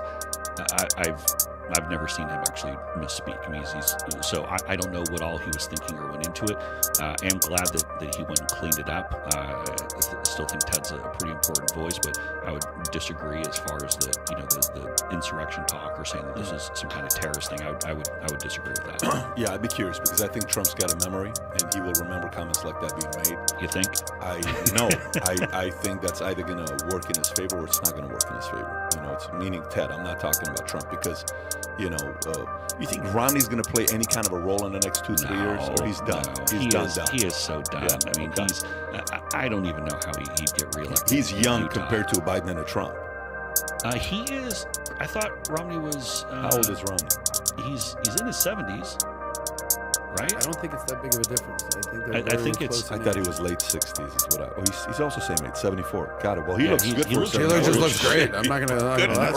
That's what some of that sweet Bane cash will do. I want those cryogenic What do you think machines. happens with the GOP establishment, the Romneys of the world, the Cheneys, the McConnells, and the MAGA crowd?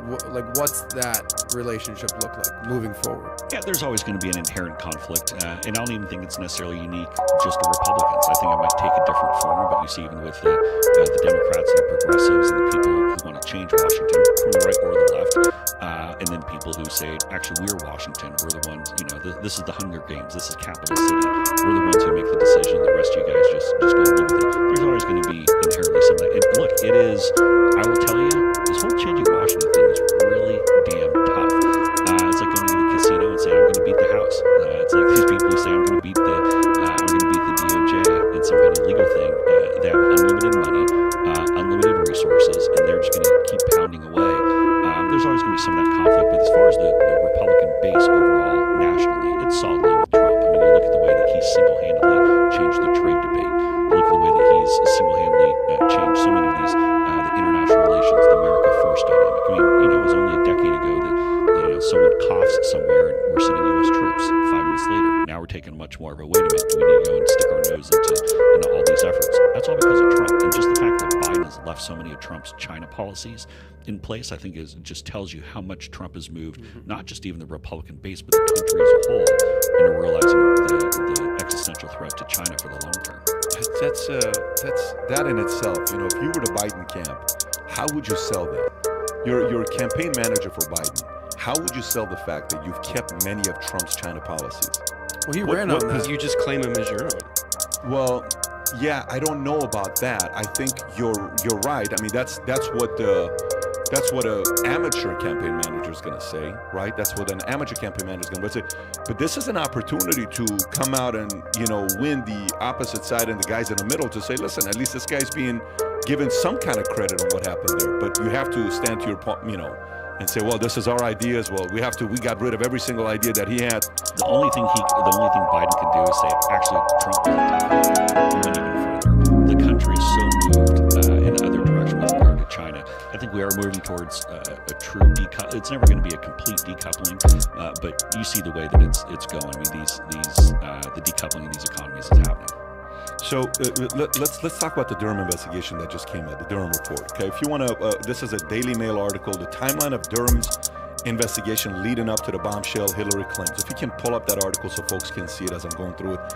May 17th, 2017, then Deputy Attorney General Rosenstein appoints Robert Mueller as special counsel. This is May 17, 2017. Among other things, Mueller is directed to investigate any links and or coordination between the Russian government and individuals associated with Trump presidential campaign, okay? Then you go to January 15. Bill Barr first alluded to what would become the Durham investigation in a Senate confirmation hearing. He promised then Judiciary Chairman Lindsey Graham he would examine the FBI's counterintelligence investigation against Trump. March 22nd, 2019, Mueller closed a special investigation into Russian meddling in the 2016 election and submitted his final report to Barr. March 25th, 3 days later, 2019, Barr met with then Connecticut Attorney General John Durham. Justice Department records show the two had 18 more meetings and 3 calls that year. December 2019, Durham was revealed to be examining the role of Obama-era CIA Director John Brennan in how the intelligence community assessed Russia's 2016 election interference. September 17, 2021. This is 5 months ago. Cybersecurity, 2021. Cybersecurity lawyer Michael Sussman pleaded not guilty in federal court. He was indicted for lying to the FBI in a 2016 meeting where he shared information related to ties between the Trump Organization and Russia Alpha Bank. He said he wasn't working for a client but was hired by Hillary Clinton's 2016 presidential campaign. 2 months later, November 2021, Durham charged Russia-born and analyst Igor Danchenko with lying to the FBI and fabricating sources for the Steele dossier. He pleaded not guilty to 5 counts of making false statements to a federal agent. Last week, February 11, 2022, Durham filings revealed Clinton paid to have Trump Tower and White House servers heckled to fabricate ties between Trump and Russia. And then Trump-era Director National Intelligence John Ratcliffe reveals Durham thinks there is enough evidence to indict several more people. He also said Obama and Biden were briefed on the Clinton revelations in 2016. Kai, what are your thoughts about what's been happening with this year with the Durham report? I wish it happened a year ago or 2 years ago or several years ago. Why didn't it though? I think, yeah, this is just my my speculation on this. I think that Barr knew that there were egregious abuses, but he didn't want to do anything that would become a 2020 campaign issue. And so he wanted to get to the bottom of this, but he was so concerned about he himself looking politicized that he didn't want to do it. Here's the problem. You literally wasted, I shouldn't say wasted because he got some great things done, but that first 2 years of the Trump administration, how many tens of millions of dollars, how many CNN interviews, how many MSNBC broadcasts and shows devoted purely to all the Mueller and Russia nonsense. How much money and time and effort was wasted into all of this? I mean, even this Mueller report, and what we know what started it, that ultimately you have the Steele dossier, which helped to swirl up suspicion, but disproven.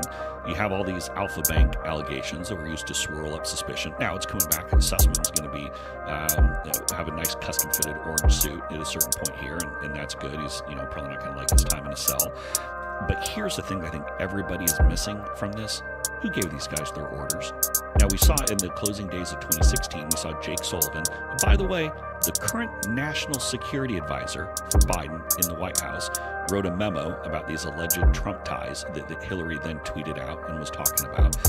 We saw Hillary bring it up just before Halloween in 2016 with the whole Trump-Russia connections, or the alleged connections. So clearly there's communication in the Clinton camp. Sussman was billing the Clinton campaign for his work. Why is nobody saying who gave him his orders, who signed off on the approvals, what was the chain of custody and chain of command for reporting that information back up? I think the rotting fish here goes up. I don't know if it's to the actual head, but I think it goes higher up. There's no way this is all just a. Are you going Obama? Is that kind of where you're going? Are you going Hillary? You going Biden? You going Obama? I don't know, but I know that this is not. Michael Sussman did not drive this entire thing by himself. So, yeah, this is. Go back to that. Jake Sullivan. No, but that's. I mean, this Jake Sullivan. Just make it bigger. Is the national security advisor in Biden's White House today. Here's Crooked on October 31st on Halloween 2016, going to this statement, this memo that Jake Sullivan put together, and talking about where did this magically? It's not like you just. Can we read it? Because everybody's seen this picture. Yeah. Let's just read it. Make it a little bit of a statement from Jake Sullivan on new report exposing Trump's secret line of communication to Russia in response to a new report from state showing that the Trump Organization has a secret server registered to Trump Tower that has been covertly communicating with Russia. Hillary for American senior policy advisor Jake Sullivan released the following statement on Monday. This could be the most direct link between Donald Trump and Moscow. Computer scientists have apparently uncovered a covert server link, the Trump Organization, to a Russian-based bank.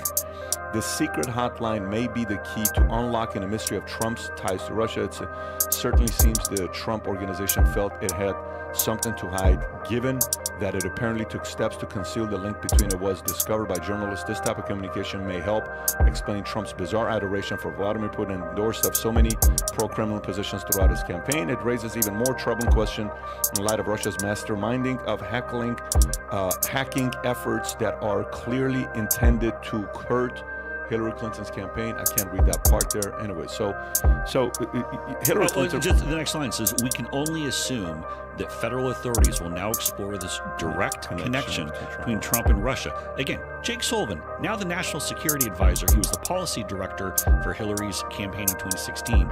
National Security Advisor. What's going to happen to him? Well, that's why Jim Jordan's been going after him, saying, number one, we got to, and Josh Hawley has also lit him up, saying this guy, we got to make sure he doesn't have any connection with any DOJ investigations or anything that's going on, because concerned about that he might go and try to scuttle things or try to cover it. I think Sullivan needs to be hauled up in front of Congress. I think law enforcement needs to talk to him.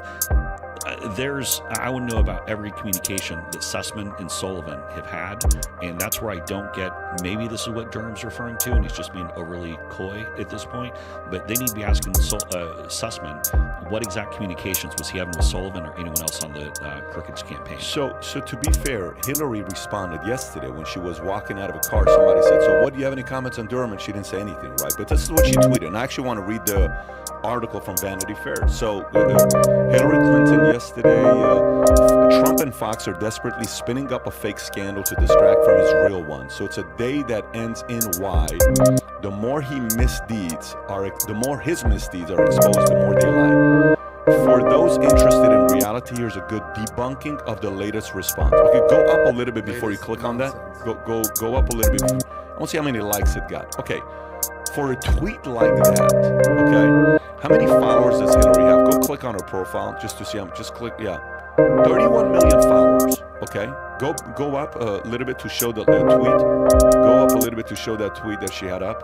Okay, maybe then just, okay, there you go.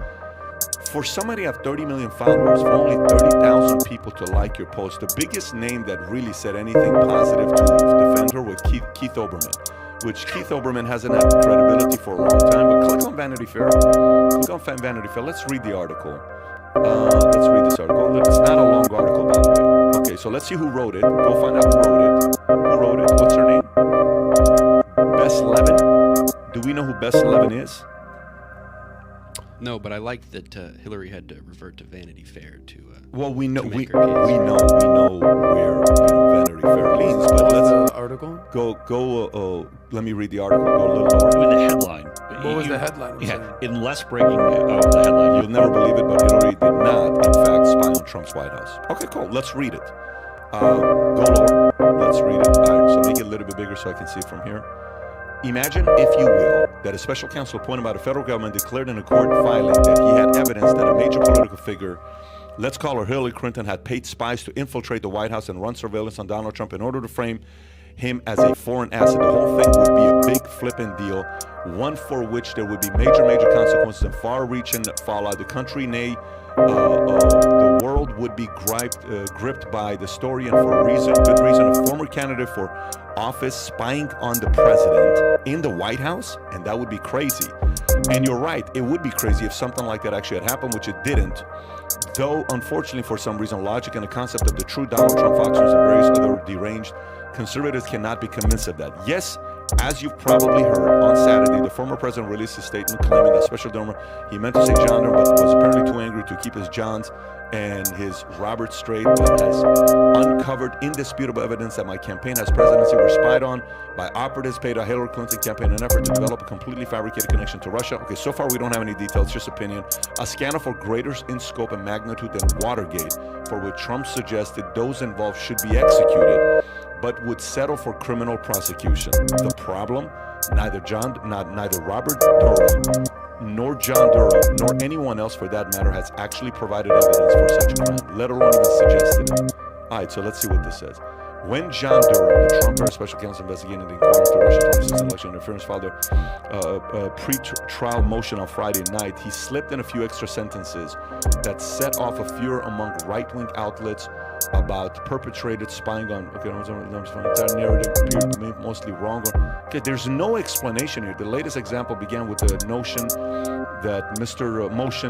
Durham is false and goes against Michael A. Sussman, a cybersecurity lawyer with links to the Democratic Party. The prosecutor has accused Mr. Sussman of lying during a September 2016 meeting with the FBI official about Donald Trump's possible links with Russia. The filings was how do you pronounce that word?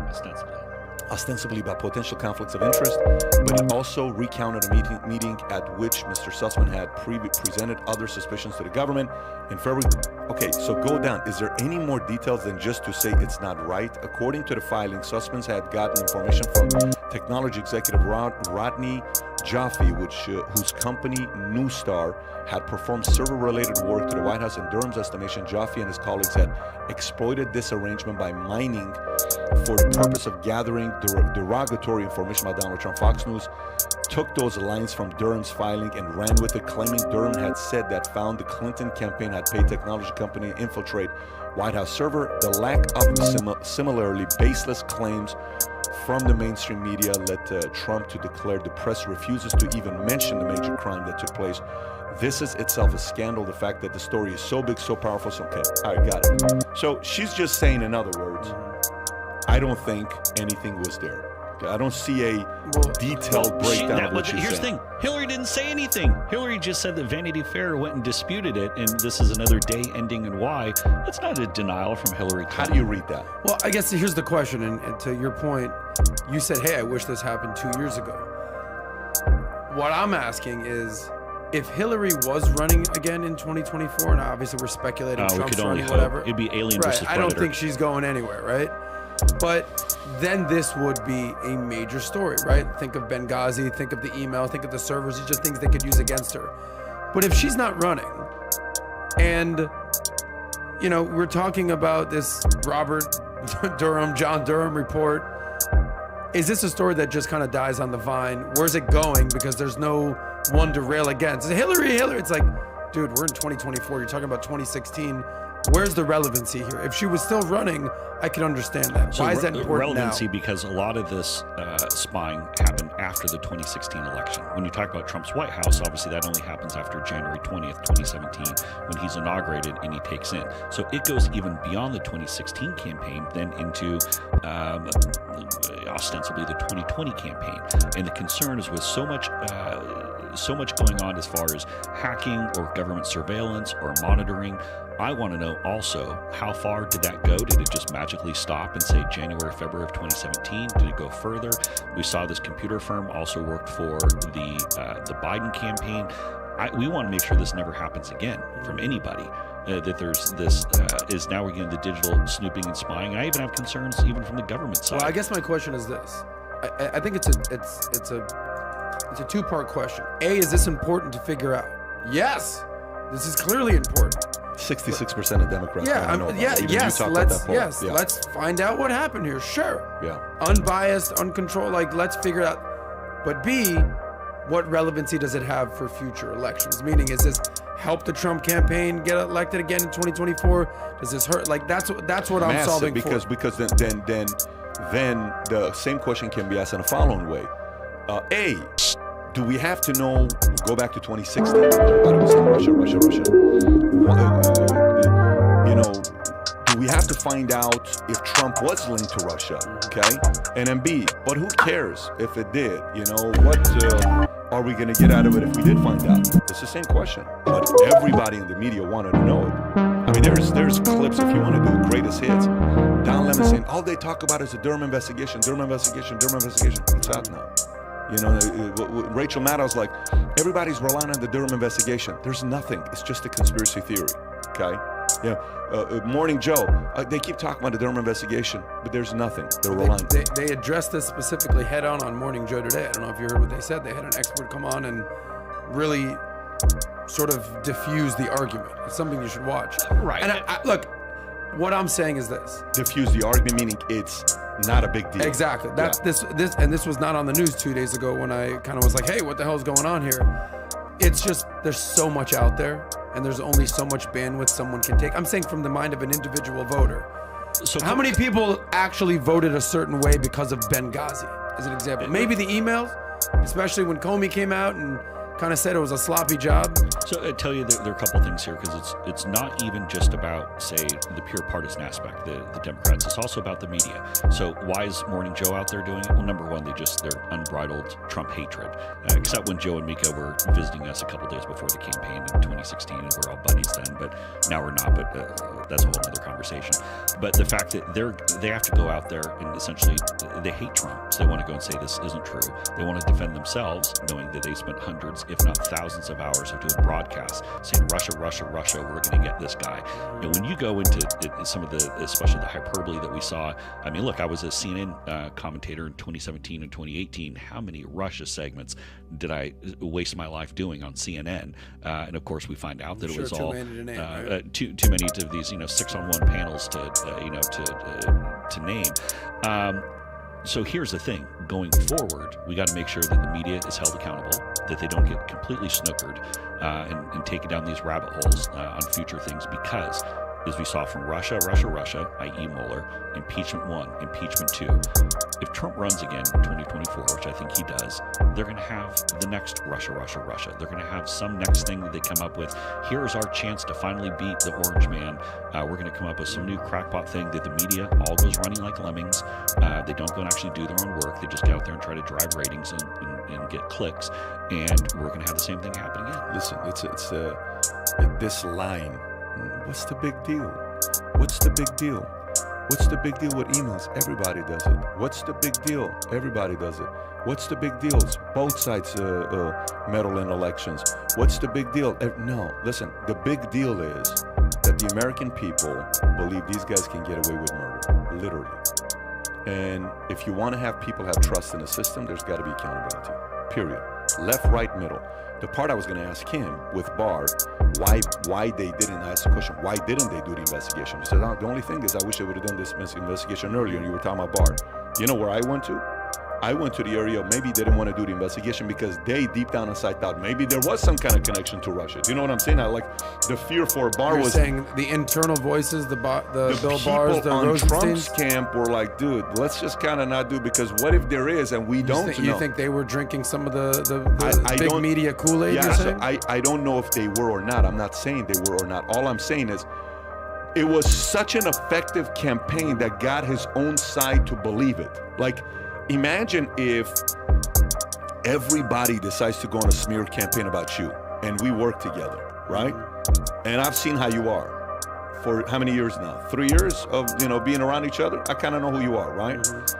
And they say, and all of a sudden I'm like, yeah, maybe he is like that. Maybe he is this. Maybe he is that. And I start second guessing based on what I personally witnessed from you, right? And I start buying into that. The scary thing is if Trump's own camp started kind of talking behind closed doors saying, maybe this guy did something with Russia. Would he even tell us anyways if he did? He probably wouldn't tell us if he did. He's so much about wanting to win. So maybe Barr didn't want to investigate it. I don't know. Again, I never heard any of that. I'm not saying I'm right or I'm wrong. Only thing is, if you were so certain that something was going on with spying, why the hell wouldn't you start earlier? Because I'm going to tell you. Because Barr is, keep in mind, Barr was Attorney General before. In the final days. Barr's a beast. Yes, he was Attorney General at 38 or 39, I want to say. So he's been He's a heavyweight. We know. He's a heavyweight. Yeah. And he's been around for a long time.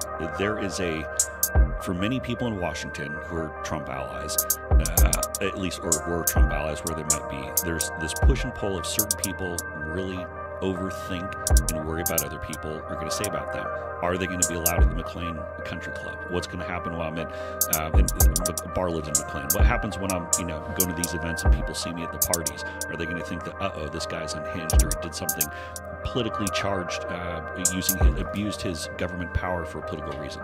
I think this was he knew that something stunk. He knew something was bad. He didn't want it to happen in 2020, become a campaign issue, and he overthought this one. And actually, guess what? It probably was a campaign issue, because if the spying went on into Trump's administration and he had to waste multiple years of his administration pushing back on these Russia rumors, it most certainly was a 2020 issue. That's where I would just, that's my thought. And how much credibility do you think John Durham has? I mean, he seems to be, I probably can't, I don't know him. I think that my concern also too is that the longer we get past Trump leaving office, that people start to say, why are we going back to something in the past? To your point that you raised, like, why does this matter now? Is this okay? Put the one person, but should we really be making a big deal? The longer you get away from it, the less likelihood there is of being true accountability. Yeah, I mean, listen, every day for God knows how long, everybody was watching the OJ trial case, right? Okay. OJ. We're watching the OJ trial case, right? Okay. How long did that last? How many times a day was it on TV? How many hours did it was on TV? Biggest story. So was that 94? Let me ask you a question. Why? Who cares? So let's take your position. Well, who cares whether he did it or not? Let's just, who cares if he did it? How does that affect my life? Actually think about it. How did what OJ did to his ex-wife affect your life? Think about that. Well, it did. Actually think about it. Directly? Zero. Okay, indirectly, you go down a slippery slope. But go to murder that. two people. You probably want accountability. So we are more concerned about holding citizens accountable than those who create laws and have control of the U.S. government that we pay taxes to. And it's okay. Year and a half watching OJ every day. Of course we have to do that. But year and a half of trying to catch the bad guy if there was any manipulation behind this with the government, guys, we just got to move on. We just got to move on because OJ's trial was way more important than Hillary Clinton and this kind of stuff. No, just to be clear, I think that's why I kind of get the I know talk. you're not. You need to have some accountability. Yeah. But does this move the needle moving I think forward in it an election? does. That's my only question. No, forget election. I don't even think election. Forget about the election. It's got nothing to do with election. You know what it's going to do? Here's what it's going to do. It's going to, get the next guy that's thinking about doing it to say, it ain't as easy as it used to be before. Kind of kick back, guys, because the price is that big. And number two, what it's going to do is it's going to get people to say, okay, all these guys that have been telling me that they're doing all this stuff for me in my favor, yeah, you were full of shit. And I'm sorry, my vote matters a lot. And the same way, Barry Goldwater, what he did, they went after him. 4 years later, the African-American vote went from 64% Democrat to 92% Democrat. Yeah, that was a consequence. The price had to be paid. And the American people today have to know because their vote matters today more than ever before. There's one other thing I'd also put a kind of a finer point on this. I think public trust in government institutions is probably at an all-time low right now. I know trust in aspects certainly for congressmen. Is definitely for congressmen, aspects of federal law enforcement. And obviously there are all sorts of concerns with elections and things like that. I think we need to make sure that the public has confidence that all aspects of law enforcement, of national security type agencies, that leaders who are in the White House, they have that confidence of what actually, to what extent government power is being abused, to what extent the people who are writing laws, is this going to be allowed to happen again? Is this all essentially just, do we have people throwing the towel to say this whole system is rigged? I think that's terrible for democracy. It's a big part of the reason why Trump won, because people thought the whole system was rigged and it was stacked against people. And certainly you look at stagflation, lack of wage growth over the last couple of decades, and you'd say, ever since NAFTA, and you'd say that's definitely the case. We have to do something here in the country to restore some aspect of trust and confidence, because right now it's terrible. I mean, look, as someone who, grew up as kind of, the G-men, the FBI, like these are the good guys.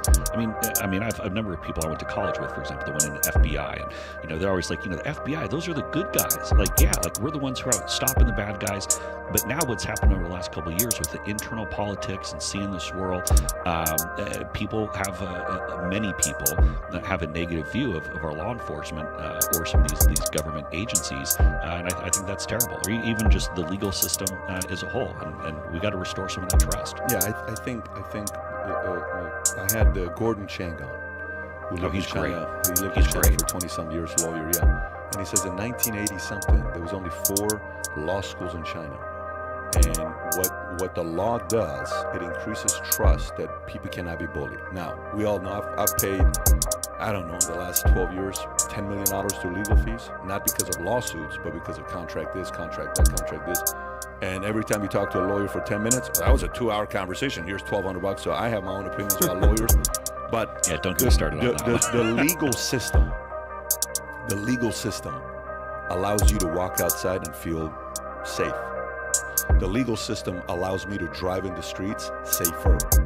The legal system allows me to have my kids go out and they're not around me. I'm not overly paranoid because I trust the legal system.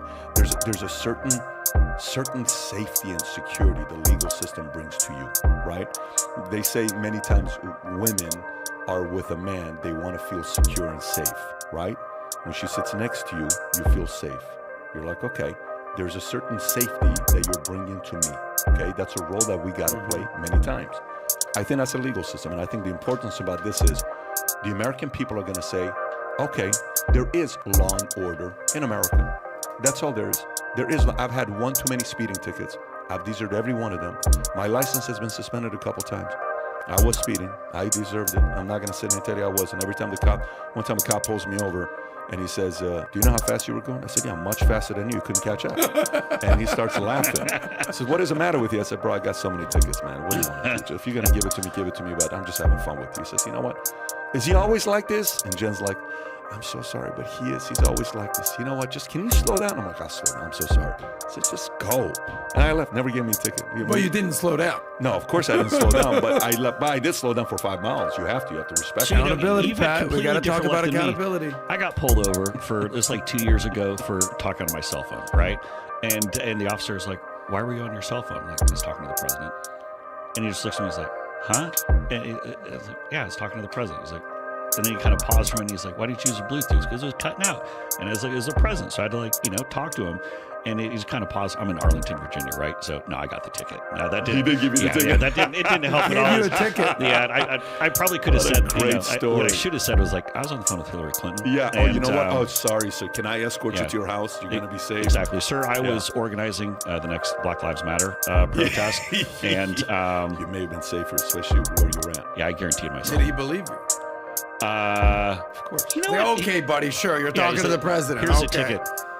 Right. No, By the way, did you hear about what happened with Remington and Sandy Hook? You heard about that? So let me read this story. Pretty interesting what happened here. So what story is it on? Number 3?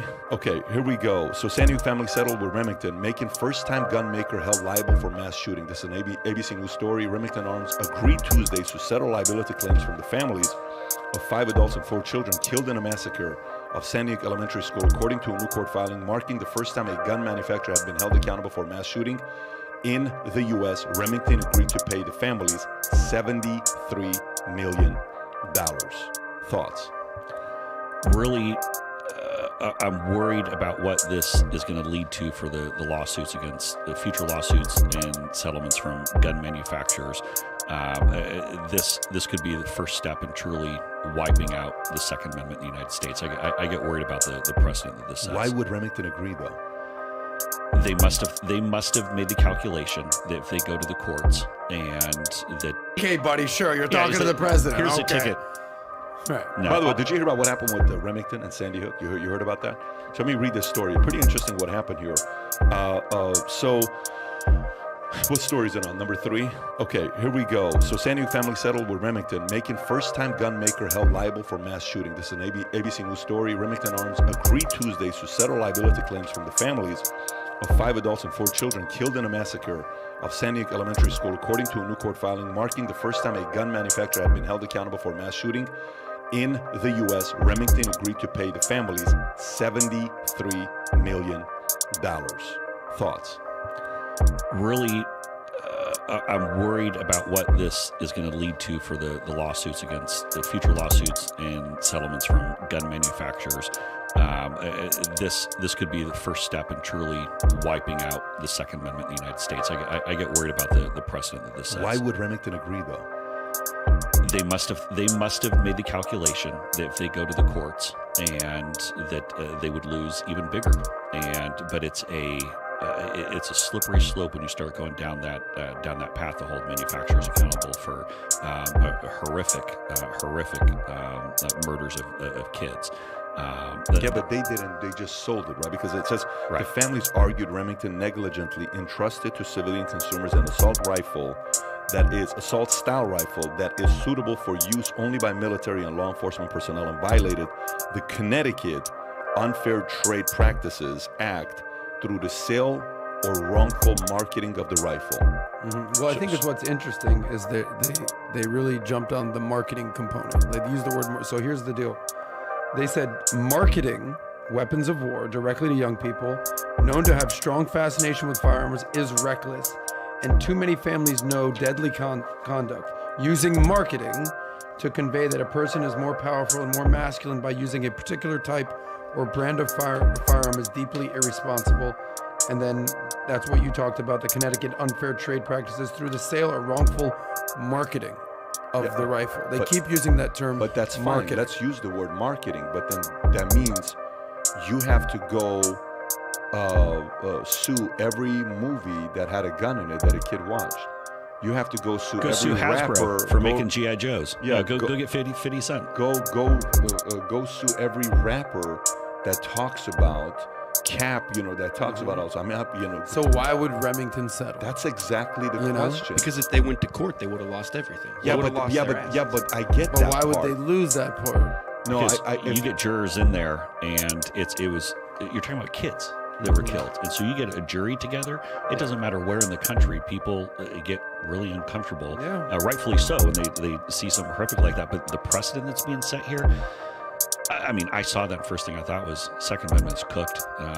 They're going to basically wipe out domestic gun manufacturers. First of all, what you do is, I'm sorry, go ahead, finish your thought. No, Yeah. What I was going to say is, so the good and the bad of lawyers is many times you'll sue, and just because you're a headache, somebody's going to settle with you, right? But now, guess what every lawyer is doing? Searching any shootings that's happened in the last 5 years, 10 years, and you're calling and saying, hey, did you see what Remington just got? Let's go. 30% I get. You get the rest. If I get 50 million, I get 15 million, you get 35 million. You up for it? Let's go after them. Because they're settling cases left and right. If this is a $73 million case over like 7 years or whatever the amount of timeline is that they're paying, what was it, 7 years, 8 years, 10 years, some number that they're paying, this is going to set the precedence for this to happen many, many more times. What I thought about and why they settled is if you did sell guns to an underage person, absolutely, this has to be the case. If you did sell guns to somebody that you didn't follow the background check of that state, yes, absolutely. But that's not Remington. That's the dealer of the arm, is it not? That's the Bass Pro Shop if or the a gun Remington shop sold it directly is what I'm But saying. they didn't. But I thought it went through, and I apologize on this. I thought it went through a dealer. It did. No, it did go through Right. a So dealer. Remington. I mean, okay. So then why isn't that dealer the person who actually sold it to him? That would be if someone turned a blind eye, if there was some corner that was cut or something like that. That's not the manufacturer. Well, let me use an analogy. Let's say you buy a Ford F-150 and, some psychopath runs or a over Ford people. Escape in Wisconsin. Sure, yeah, and you run over somebody in a parade, whatever. Is the manufacturer to be blamed? This is the car slippery manufacturer? slope. This is very slippery slope. Whereas and that's how 99.9% of people are just going to drive their car and not do that, right? Of course not, because they're not after the vehicle industry; they're after the gun industry. I mean, this is some people might say that they are after the oil industry. Yeah, but Ford's already working to put in electric vehicles. I mean, we're going to have all electric vehicles in California and several other states by 2035. I mean, this is specifically targeted at the gun industry. And as Jason said, they're trying to find loopholes to completely wipe out the Second Amendment. This is the one area where I don't argue with the families. I don't argue with the families. One of the kids' name is a name I like a lot, okay? I don't argue with the families. I don't even want to wish this upon my own enemies for this to become a reality. So for them, yeah, you have everything to you in that mindset of a parent. Totally get it. I fully understand it. At all costs, for anything that took your kid away, yes, fully understand the anger, the rage, 1,000,000%. Set that part aside. The other side is, if the strategy was ever to go after Second Amendment, this is a brilliant strategy to do, because it's going to scare the crap out of every gun maker out there. If you're a gun That's what it's maker, gonna do. I mean, you're basically looking right now saying, I don't even know how we can be domiciled in the U.S. I mean, we're cooked. I mean, that business is now cooked, because it doesn't matter if it's Remington or Cole or Smith & Wesson or anyone else, domestic gun manufacturers, they have the targets on them now. Let me ask this about AOC. Let's transition into Texas, because obviously when you think guns, you think Texas, you think about a lot of that. But AOC says it's inevitable that Texas will turn blue. This is an insider story, okay? AOC made the claim Saturday during the campaign stop for progressive candidates Jessica Cisneros and Greg Casar. Casar is running for primaries for Texas 35th Congressional District against Democratic lawmaker Lloyd Doggett. Cisneros is running in the state 28th Congressional District against another Democratic lawmaker, Representative Henry Soulard. Here's what's exciting about Jessica's race and Greg's race is that if we flip Texas, we flip the country. Texas turning blue is inevitable. Inevitable. It will happen. The only question is when, said AOC. We are going to fight for a living wage as a minimum wage. We're going to make sure we unionize the hell out of the state. We're going to make sure that we confront corrupt industries and lobbyists and big money, said AOC. Will that ever happen in Texas? Not in the way that she's thinking, for a simple fact that I think Democrats, as I said earlier, have done such damage to themselves with the Latino and Hispanic American communities. I mean, I'm old enough to remember 20 years ago when people said that Florida was going to go blue, it would never come back. Look at the diversity that we have in Florida. Look, we have all these people from Central and South American countries, people coming from Africa and other countries from all over the world. There's no way that's going to just stay this red state. Well, guess what? Many of the people who are coming to Florida support freedom. They support democracy. Who are people, to your point earlier about laws? And you want to know who really respects laws in America? Immigrants. Why? Because in some of the countries where they came from, they didn't have the rule of law. That was something that maybe they had in America. So the success story that you've seen with Latinos and Hispanic Americans in Florida, I think also the damage that Democrats have done in Texas will make it tougher. Now, obviously, they're not monolithic communities, so we have not had the same movement. We haven't had quite the same movement with, say, Mexican Americans we have with, say, Cuban Americans. But I think AOC's taking a little too much of a tunnel vision on this one. I don't think it's quite accurate. Could at some point a Democrat win in the state of Texas? Look, I mean, you can never say like never. That's indefinitely the rest of it. But do I think that the state's ultimately going to trend to become blue? Not necessarily. Not with the way that Democrats have turned a blind eye to it. It has been trending in that direction, no doubt. But what has changed, and trends are tough to break, but what has changed the trend is the Democrats' embrace of BLM. And you look at that Rio Grande Valley seat that flipped. It was a very strongly Democratic seat that we won along with Trump in 2020. Here's the thing. I was on the phone yesterday with, along with President Trump. We were talking to someone who, we'll just say they're high up in congressional stuff. And we're talking to them about Texas. There's a seat. There's a Democrat plus 10 district. Plus 10. Usually like in the 3 to 5 range, even on a good year. Maybe it's in play. Maybe if there's a kind of a tidal wave. D plus 10 that Republicans are targeting. And the reason being because they think that Hispanics are going to flip so much against Biden and against the Democrats that it's actually in play. That dynamic. But what I don't know is how much of that is kind of the what city is that in? What area is that? To be honest with you, I don't remember the exact. Because if you look at the map of Texas, you look at any major city that they voted blue: Dallas, Houston, San Antonio. Well, Adam, look at this bottom right here on the map on the TV. It's all blue, right? And what is that right up against? It's up against the border. We're gonna have 2+ million immigrants come into the country this year alone. Imagine this keeps going. Hispanics do not like Hispanics that live here don't like the illegal immigration because they know what it does to their jobs, they know what it does to their wages, et cetera, et cetera, et cetera. When is that map from? This is from 2020. This is before the immigration. It'll be interesting to see what happens in 2022. It's a lot of red right there, but we'll see. But look at the popular vote. I mean, it's neck and neck. It's 6 percentage points. Yeah, I mean, even when Beto went against Ted, I watched that debate. I mean, that was a close call between those two guys, you know. And Ted should have lapped the guy. Yeah, and Beto just flipped his stance on guns on Second Amendment because he understood that it was close. He thinks he can win Texas. They think they can flip Texas, but 2022, Texas is going to be a bellwether. Yeah, you can never say never, but in the short term, at least the next 2-4 years, I don't see it moving as fast as AOC would like. I think AOC maybe she probably has better success in South Florida. She likes South Florida. She likes hanging out. She likes South Florida a lot. But you would agree if Texas flips, that really hurts Republicans' chances of Oh winning yeah, but elections. I mean, yes, this but- ain't no small little. Oh well, right, you but might. it's you not lose Texas, you're finished. It's not in a vacuum. You look at the way that say Wisconsin, Michigan, Pennsylvania have all shifted further to the right in the last 2 presidential races. Those had not been contested states in some 20, 25 years, and now they're viewed as toss-ups. The blue wall that they speak of. Florida got 2 more Republican, by the way, just so you know. Florida went up 2 more Republican, which means the Florida state matters more now than it did a year ago, 2 years ago, 3 years ago, 4 years ago. It's going in the direction of those who like to be free, those who like to have jobs, those who like to pay low taxes, those who like to be left alone, those who like crypto with the guys we had at the house yesterday till God knows one time talking about meta and NFTs and all these different things. Florida's got some good strategies, good things going for themselves. I just hope Texas fights to keep that going, because I want to say 51 or 52 of Fortune 500 companies' headquarters is in that state. That's a lot of states. The only one beating them is New York City. New York's the only state that has more Fortune 500 companies' headquarters than it does there. I think Silicon Valley is competing for that as well with Texas. Anyways, Jason, this has been a blast. Thank you so much for coming on. Can you do me a favor? Put the link to Getter below for people that want to learn more about Getter. Put it both in the comment section as well as in the chat section so people can go check it out for themselves and maybe join and see, experience it for yourself. And we'll go from there. Jason, again, thanks for coming out, buddy. Appreciate you. Take care.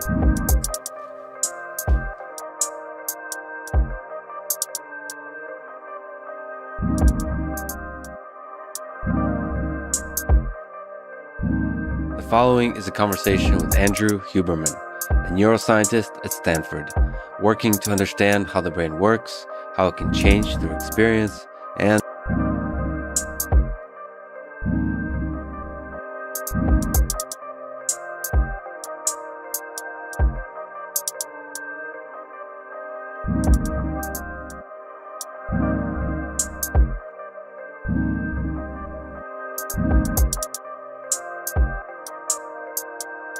That's just the environment we're in, bro. Gentlemen, we're live. Okay, so episode.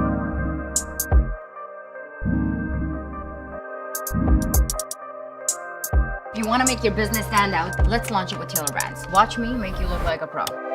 Okay, we'll start with a logo. Little guy.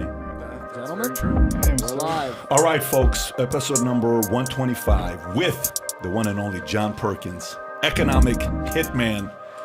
John, when was the last time we interviewed you? Was it a year ago, year and a half ago when we sat down? I think it was before you had another baby. It was before I had another baby. Brooklyn. Yes, so Before Brooklyn. Before Brooklyn, and Got it. I think it seems to me it might have been in August of 2000. 20? Yeah, 2020. It was prior to the election. Right, because we were right before talking that, about you it. were He said talking there's about no way what's gonna Trump's going to win. He was right. He was right. Yeah, he said there's no way Trump's going to win. Prognosticator. Right He there. was. But, it's so weird, the timing of when you're here today, because this was not planned. Like, there is no conspiracy going on today. It happens to be that Mr. John Perkins, the economic hitman, is sitting here right after the Durham investigations came out, which I'm sure you haven't read or followed, or you don't know what's going on there. No idea. Which is great, which we'll talk about, because you have no idea. Well, if you watch mainstream But- media, you wouldn't have no idea. You wouldn't have an idea, because everybody, I bet they had a conference call and they said, the key word to use in your title is allegedly. Allegedly. Everybody was about allegedly, but we'll get into that. For some people that don't know what your background is, let me just read the Wikipedia so people know what the Wikipedia says. John Perkins is an American author. He's best known for his book, Confessions of an Economic Hitman, 2004, which was a big hit, in which Perkins claims he had played a role in an alleged process of economic colonization of third world countries on behalf of what he portrays as a cabal of corporations, banks, and United States of America. The book's claims were met with skepticism and rebuttal by some, but he spent more than 70 weeks on New York Times bestseller list, has been published in at least 32 different languages, and is used in many colleges and university programs. That's a pretty good intro right there by Wikipedia, because typically they talk shit.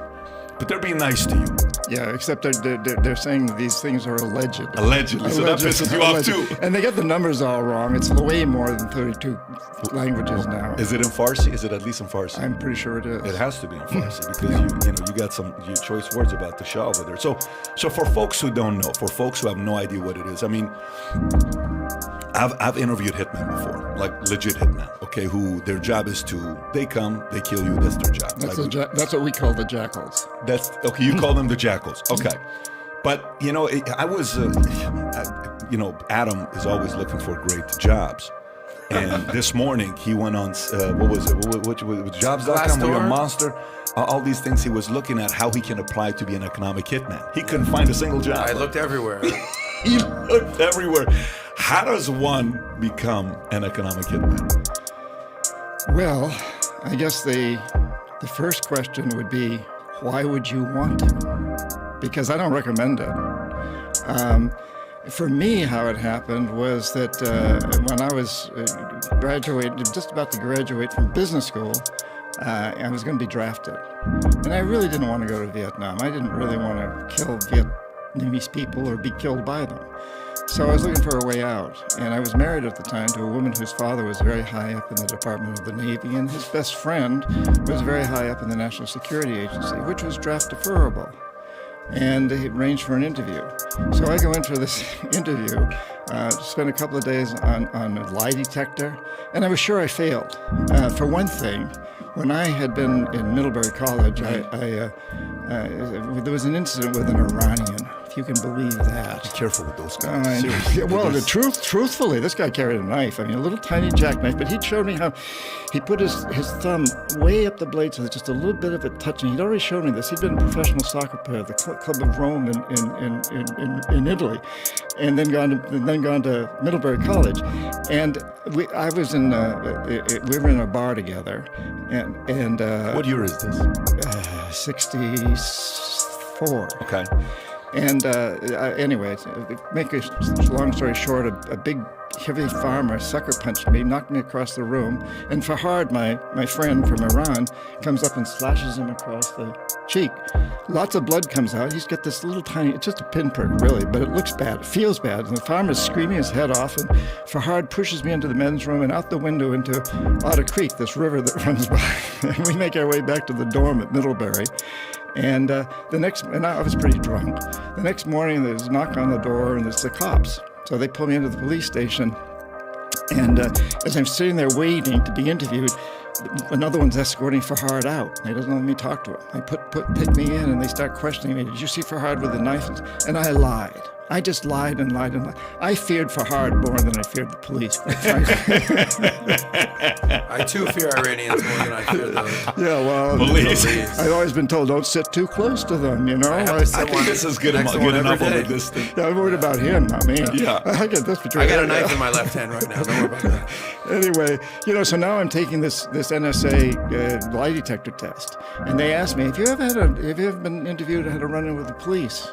And I had to tell them, yeah, I lied to the police. So I figured, well, this is going to screw me. And then they asked me how I feel about Vietnam. I say, well, I don't intend to go. And so I figured I failed miserably. Got it. But no, they hired me. And they offered me a job. And the truth of the matter is, they were very happy that I had the guts to lie to the police. Plus, Fahad's father was a general in the Shah's military and worked for the CIA. So here I was, friends with a guy whose father was in the CIA in Iran. I was good material. And they knew that we had already lost the war in Vietnam, basically. It wasn't public knowledge, really. There was a lot of controversy. But the NSA knew, so they didn't care that I didn't want to go. They were pretty smart of me not to want to go there. So it was really funny. So, I get offered this job, and then I end up going in the Peace Corps for 3 years because they encourage that, to learn another language, to learn survival techniques, et cetera, et cetera. And afterwards, I came out and was hired, and they told me, when you end up working for us, you may not actually work for us. You may work for a private corporation, but they have connections with us, which was true. So I became an economist, chief economist at this consulting firm that had very, very close ties to the United States, what do we call it? Intelligence community? information gathering, spy agencies. Did you yes. know at that time? Like, are you aware what's going on? No, not really. I mean, you know, it's so easy to convince yourself that you're not aware, even though I had suspicions. But I came from a pretty poor teacher's family in New Hampshire. I grew up in a boys' boarding school surrounded by rich kids. My dad was a teacher, and he didn't make any money. The school gave us a house and food. We had a decent life, didn't want for anything. But I was surrounded by kids who came from Tehran and Paris and Buenos Aires and Park Avenue in New York. And you know, I heard all these stories, and I was stuck in this little town in New Hampshire always. And so, Did these kids bully you, or did you have good friendships with them? I had good friendships. I've always been a good con artist. That's what it takes to be an economic hitman, you know. But and I was captain of 2 sports teams and so on. Oh shit! Yeah. So, but I always had this inkling to go to Tehran, to go to Paris, to go to these places. And suddenly now, as I get into this business, I'm flying first class around the world. I'm meeting with presidents. I'm doing all the things that I dreamed of doing. So I really didn't want to know the truth, even though the more and more I began to suspect it. But the line that I was sold, Patrick, was that what you're doing is a really good thing. Because what I was paid to do was to convince countries that had resources our corporations covet, like oil, to take huge loans from the World Bank or one of the sister organizations and hire our companies to build big infrastructure projects like power plants and roads and airports in these countries, which would make our companies would get big profits. The rich families in the country would prosper because they own the industries, they own banks, they own the things that benefited from improved infrastructure.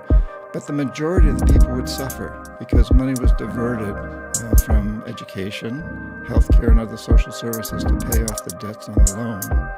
And in the end, they couldn't pay the debt, so we'd go back in and say, hey, you owe us. So sell your oil or whatever, copper, whatever the resource was, real cheap to our corporations without environmental and social regulations. And that was really what my job was. But statistically, you could show that when you invest in these infrastructure projects, the economy grows. It does. It's because we measure GDP or GNP growth. And that really just measures the very rich. So let's go back to what I recall from our meeting there.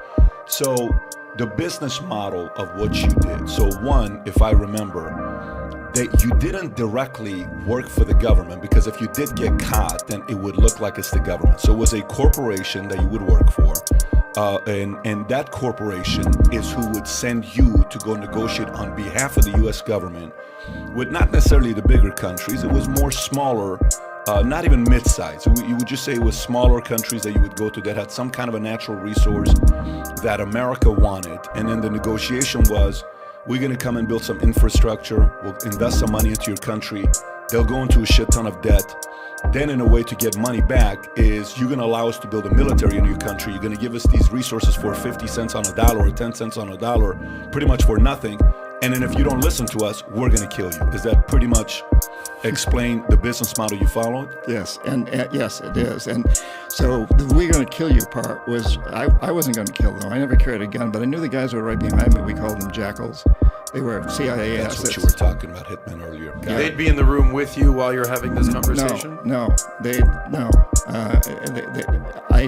I theoretically didn't know anything about them, but Who's in the room with you when you're having these conversations? Are you the point man? Or are you saying, hey, here's the deal? Yeah. And who's with you? I'm probably just meeting one-on-one with the Minister of Finance or perhaps the President. You're rolling in solo to these countries and having these... Well, no, I've got 2 or 3 of the guys who work for me outside. They're probably not sitting in the meeting. They might be. It just depended. But they were there to help produce the numbers. I was the economist. I was chief economist, but I was a good talker. Like I said, I was a good con artist. But I knew how to hire the guys that could crunch the numbers and come up with these econometric models that showed how much the country was going to benefit. That was used to convince the presidents, and they would use it to convince their people, the press in their countries, and so on. You know, there's an interesting cartoon that sort of sums this up. That came out many years ago, and it showed me, an economic hitman, in one hand holding a fistful of dollars and saying, "Hey, Mr. President, in this hand I've got hundreds of millions of dollars for you and your family if you buy my deal. And then in this hand, I got a gun, in case you don't." And that was pretty much it. I didn't have the gun, but I knew that and he knew, because the United States, you know, we've admitted to taking out and ending the life of Salvador Allende, of Chile, the Shah of Iran, and Mossadegh in Iran before that, Mossadegh particularly. And we didn't really take out the Shah, we took out Mossadegh. Lumumba in the Congo, Diem in Vietnam, Arbenz in Guatemala, and recently, 2009, in Honduras, President Zelaya. So a lot of the activity was in Central America, South America, and then in the Middle East. Is that, or Africa? Where were the majority of the countries? Anywhere, any country that had resources, corporations coveted, that needed money also. Well, and then some, like Iran, that didn't really need the money, but they needed us to protect them from Russia. And Saudi Arabia, you know, had their reasons, but usually it was countries that needed money, had resources. I focused a lot on Latin America because I'd been there a lot. I speak fluent Spanish, so it was a natural for me. But I also spent probably 10 years, a year in Iran, a lot of time in Indonesia. Now let me ask you, John, why did these prime, like Omar Torrijos, I believe, right, Panama, which was one of your favorite guys that you would meet with, why did some of these guys agree to sit down with you? What is the call for them to say, yeah, I'll sit down with John? What call came before you showed up? They would usually get a call from the World Bank, maybe the Secretary of State of the United States, somebody saying, you know, this man's passing through your country and would like to arrange a meeting to you and talk about what we might do to help your country. That's the script. That's the script, something like that, yes. And that phone call is made to who?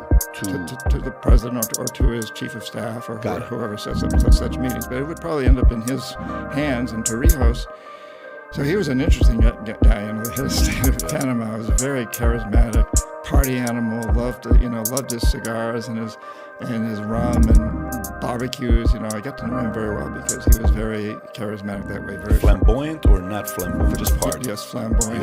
This is in the 70s? Yes. This is before Noriega and everything that happened with that? Yes. Are my facts right? Yeah, Noriega came after that. So this was during the negotiations with the Panama Canal Treaty. Got it. And it was Carter and Torrijos.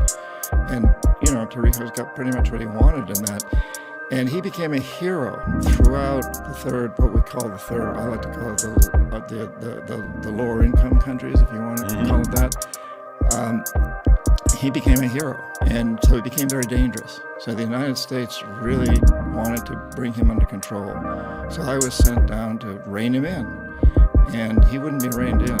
He had tremendous integrity and a big ego. Also, you know, he liked to be on the front page, and he liked to be known as David facing Goliath. You know, he's a little country, Panama. Underdog mentality. Totally, you know, very, very small country, very small population, but it had the canal.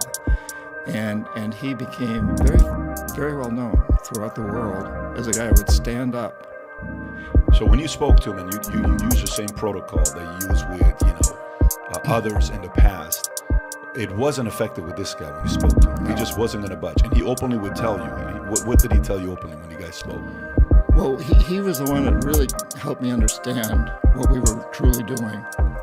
He pointed out to me something, and I'll use today's numbers, but in those days it was similar. Today, if three Americans own as much wealth as half the United States population, right?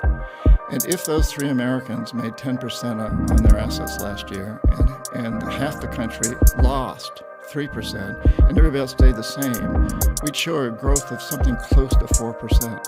So it would look like the whole country prospered, when in fact only 3 people prospered. Half stayed the same and half lost 3%. And Torrijos pointed that out to me. And so if that's true in the United States, where 3 people own as much as 50%, imagine what it's like where 3 people own as much as 95%, which is true in a lot of these countries. Torrijos pointed that out to me. He said, you know, these numbers that you're throwing around, the GDP, it's totally rigged in favor of the rich. You're not helping the poor people with any of these countries. And so he was one of the people that really helped me have to face the truth of what I was doing. And at the same time, one time he took me out on this yacht. He didn't own a yacht, but he had a lot of friends. He was always out on these yachts. We're on this yacht where we're drinking all kinds of rum drinks, and we're surrounded by these beautiful bikini-clad ladies. Sounds horrible. Just awful. You would have hated it. Yeah. Panama, bikini ladies, yachts. Yeah, this is horrible. Patrick, I just saw a video of you on a boat as you were arriving here in Florida. You were deciding to come here, and it was kind of like that, except you were surrounded by all these guys. Don't get me started on that, John. Okay, so you're having this drink with him. You're on the yacht. You're having a conversation with him. What's he telling you? Pats me on the back, offers me a cigar. He says, "Hey, John, why don't you come work for me? You won't make nearly as much money, but you'll have a lot more fun, and you'll feel really good about what you're doing for the world." He tried to recruit you. Good for him. Yeah. Was he pretty convincing? Yeah. I didn't. I wish I. No, I don't wish I had. I think he got assassinated. It's never been proven, but his plane went down his private plane in a very suspicious. What was it? It was called. What was the thing called? It was a name for it. No, like the Project something that United Fruit, or was that more Guatemala? No, that was more Guatemala. That was Guatemala with our guns. Yeah. So with him, you said something about when he got on the plane. Right after the whole deal he did with Carter, there was a tape recorder that went in, and the tape recorder blew up. Has that been verified? That was a tape recorder, or no? No. When he got on the plane, somebody handed him a tape recorder, and the suspicion is that it was a bomb. But when a plane blows up, there's no smoking gun because it blows up too. And just less than 3 months before that, Jaime Roldos, the president of Ecuador, who also stood up to me, did not accept the deals. I wasn't as friendly with him. He was loved, by the way. He was loved and adored. He was loved and adored, and democratically elected for the first democratically elected president in Ecuador in a number of years. He wasn't as warm and fuzzy and friendly as Torrijos, so I never got to know him personally the way I did Torrijos. But so he died in this plane crash in May in 1981, and Torrijos met with his family after that, and he said, my brother Jaime was just assassinated by the CIA, and again, that was never proven, but that was a suspicion. And he said, I'll probably be next. But don't worry, because I've signed the Panama Canal Treaty with Carter, so I've accomplished what I really came here to accomplish. And less than 3 months later, almost the same thing happened to him as what happened to Roldos. Now, you don't know so for example, you go meet with somebody and you come back and they don't do what you ask them to do. You make the phone call back to the corporation you were working with and you say, this is a no-go. And the individuals you called, who were they? Was it just simply your direct supervisor? Were you talking to the CEO of that company? Who was your communication with? My direct supervisor was a senior vice president who became president. So I was talking to the top management of my company. And the call sounded like what? Hey, Bob, they said no. He's not willing to budge. I would usually try to couch it in terms of a little bit more color to it. Maybe look a little better, like, hey, I just spent the last month miserably drinking rum drinks, and smoking cigars and hanging out with bikini-clad women, and still I failed. That kind of thing, but yeah, basically that was it.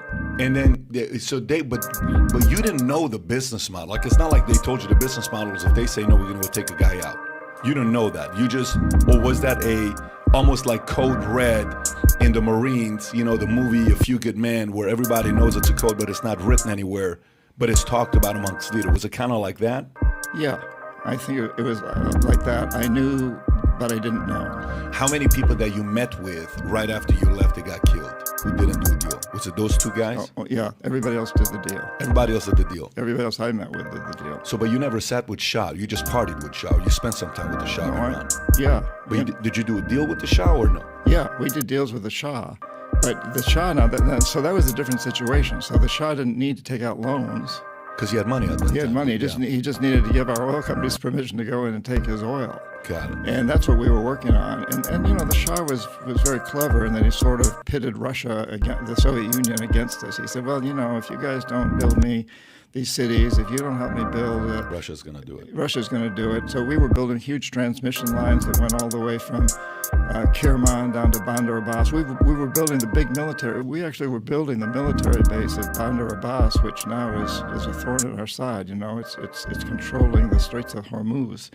But we were building it basically as an American military base. It was an Iranian military base, but where America would have a big presence. And you know, using the Shah's oil to pay our companies to make big profits building this military base. Would you know? Was there ever the concern of during that time? It would be the 70s, right? When you're having dealings with Shah. Right. What did you know about the consortium agreement of 1954? Because that was the biggest challenge that 4 countries had. Yeah. That they were not happy about the amount of power he was getting because he was going to give everybody. It was a 25-year agreement they signed from 54, and it was coming up in 79. And I think the PM of France, Britain, I want to say Germany, and Carter obviously met in South or Central America to talk about this guy's getting a little bit too powerful and we got to do something about getting rid of this guy. Were you involved in the exodus of the Shah or no? No. Okay. No, in fact, the night before the bombs went off in, or was it Shiraz or Isfahan, I was in the Hotel Intercontinental. In Iran? In Iran, in Tehran, at the bar. And I get a tap on the shoulder, and it's Fahad. I haven't seen him since the knife. Oh, no, I saw him after the knife. Same guy that father's a general, that they were connected to the CIA. Yes. And Fahad says to me, we have a little bit of a chat, very, very brief. And he says, I've got an airplane ticket for you tomorrow in Air France at 5 o'clock in the morning or something to fly to Rome with me. And I said, no, I've got a meeting with the Ministry of Finance tomorrow. It's very important. He said, no, you're coming with me. And I said, I can't. I've got this meeting. He said, and he looked at me in the eye and he said, you're coming with me or you may never come out of this country. So I was on that, and he said, my father's living in Rome. I said, your father, he's the Shah's general. What's he doing in Rome? He said, he's no longer the Shah's general. He resigned. He's in Rome. We're going to go stay with him. And I left the next morning, and then that next day is when the beginning of the end for the Shah began. Why were you in Iran? Was it 77 or 78? This is 78. 78, 79. It can't be 78. 78, just before the 79 revolution. Okay. How long were you in Iran for? Well, I was never there for more than a month at a time, but probably close to a year, over 10 years. So I had an office in Tehran. I had an office in Tehran. I had one in Panama. You said 10 years? You were. He was there no more than a month at a time, but a year over a span of 10 years. Wow. Yes, yeah. So what was Iran like in the 70s, basically? I loved it. It was beautiful, you know. And I traveled all over, from the Caspian down to the Straits of Hormuz, and I went down in the desert from Kirman down. It was just beautiful. And Tehran was incredible. I mean, it was so progressive. You know, you could sit out on what was called Pahlavi Avenue at that time, named after the Shah. These cafes, and the Iranian women were, I mean, the miniskirts on Pahlavi Avenue were shorter than in Paris, if you can believe that. And it was really struck by how impacted all that must have been when the mullahs took over, you know, and all that change. It was shocking because it was. So there was no Sharia law going on out there. They're not in the full garb. Nothing was going on. No, not. Shah wasn't for that. So it was like the Paris of the Middle East at that point. Yeah. Fahad, the Shah's, the princess, you know, she was a model of beauty and sexuality. Well, sensuality.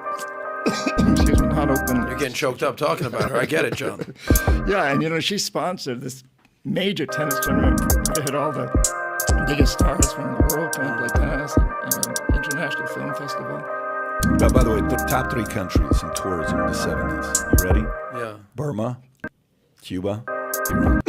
It's crazy how those countries have completely done a 180. Yeah, now Frank Sinatra would go perform there all the time. Zahedi was dating Elizabeth Taylor. Iran was like the place rich people went to. Like, think about where rich people go to today. Like, we're going to go to Dubai. Way before there was Dubai, there was Tehran, Iran. You'd go there. You'd go to Bandar Pahlavi, which is a port of Pahlavi by Caspian Sea, which you would have caviar as if it's just regular. You're having coffee. So then, the mullahs or whoever was basically saying, all right, this is enough's enough here. Yeah. What was that? Like, if you were there for 10 years, you must have, you probably don't speak the language, but you must have sensed some unease, like, okay, this is like what Pat is basically describing as the Paris of the Middle East, and that's where rich people are going. But there must be this undercurrent of people not digging this vibe, clearly. Did you sense any of that? What was that situation like? That's what's shocking, is no, I didn't sense it. I don't know that anybody sensed it. I've become friends since then with Bob Baer. You may know him, the CIA guy that the movie Syriana is based on. He was deep undercover, spoke Farsi as well as Arabic. I don't think he was even, I mean, I don't get how difficult it was for us to understand what was going on. I understand for me that all the information I got came from translators who worked for the Shah, you know, they'd all been schooled. So they're sweeping things under the rug. Everything's fine. Yeah. Look this way. Don't worry. Have a drink. Have some fun. I would ask to interview some of the poor people and so on and so forth, but I always had a translator because they didn't speak English, and I don't know what was translated correctly. And I know that the same is true around the world. You get a lot of misinformation if you don't speak the language. I'd find one of the reasons Latin America was so enlightening for me in Torrijos because they spoke Spanish. But in Iran, no, we had no English. Iran was the only country at the time. Saudi Arabia. Well, our contract in Saudi Arabia was actually with the U.S. Treasury Department to build stuff in Saudi Arabia. That's another story. But I think Iran was the only country where my company did not require advance payment for the work that we did. We trusted Iran to pay its debts. Yeah, and as a result, we lost millions of dollars when the Shah went down because they owed us a lot of money, which we never collected because we totally trusted them. So it is shocking to me how little we understood. Has any country taken a bigger 180 than Iran? Because what he's basically saying, Venezuela would be in the top 5 because Venezuela used to be a modern day Iran. You're talking about a country that has the most supply of oil, natural resources, barrels, of course. and it was a beautiful place to go to. Next to Colombia, a great place. Iran, and they also have beautiful women. They also know how to party. They also know how to put it together. They also know how to have fun. And Iran did so as well. But Iran... But Venezuela, I wouldn't put them on the same level as Iran. Iran is working on nuclear missiles. Yeah, but during that time, this guy had a deal originally. British Petroleum, right, was in Iran. BP. Prior to that, it was called the Anglo something, Persian oil company, So it was Britain had a chokehold on Iran. And they pretty much ran everything in Iran. Until Mossadegh, which was somebody that, I don't know if you dealt with Mossadegh's issue. I think other people from... Mossadegh was the early 50s, He was so the early I was 50s, still a kid. You were still a kid, yeah. Mossadegh was a guy... Mossadegh would have been the modern-day Bernie Sanders. He was a socialist, and he wanted to take the oil money from Iran and give it to everybody, and he didn't like the fact that the rich people were getting richer and all this stuff, and he came in, and he kind of wanted to negotiate stuff with oil, but he wasn't strong enough to negotiate. And then Zahedi, which, you know who Zahedi is, he was the ambassador of U.S. Zahedi was a very powerful man. And Hoveda also. Yeah, I would say that as well. But Zahedi was, how would you describe Zahedi? He dated Elizabeth Taylor. Zahedi was like, if you pull up a young Zahedi, put Ardesh, a young... no way Tyler spells this right. There's a Z, there's an A.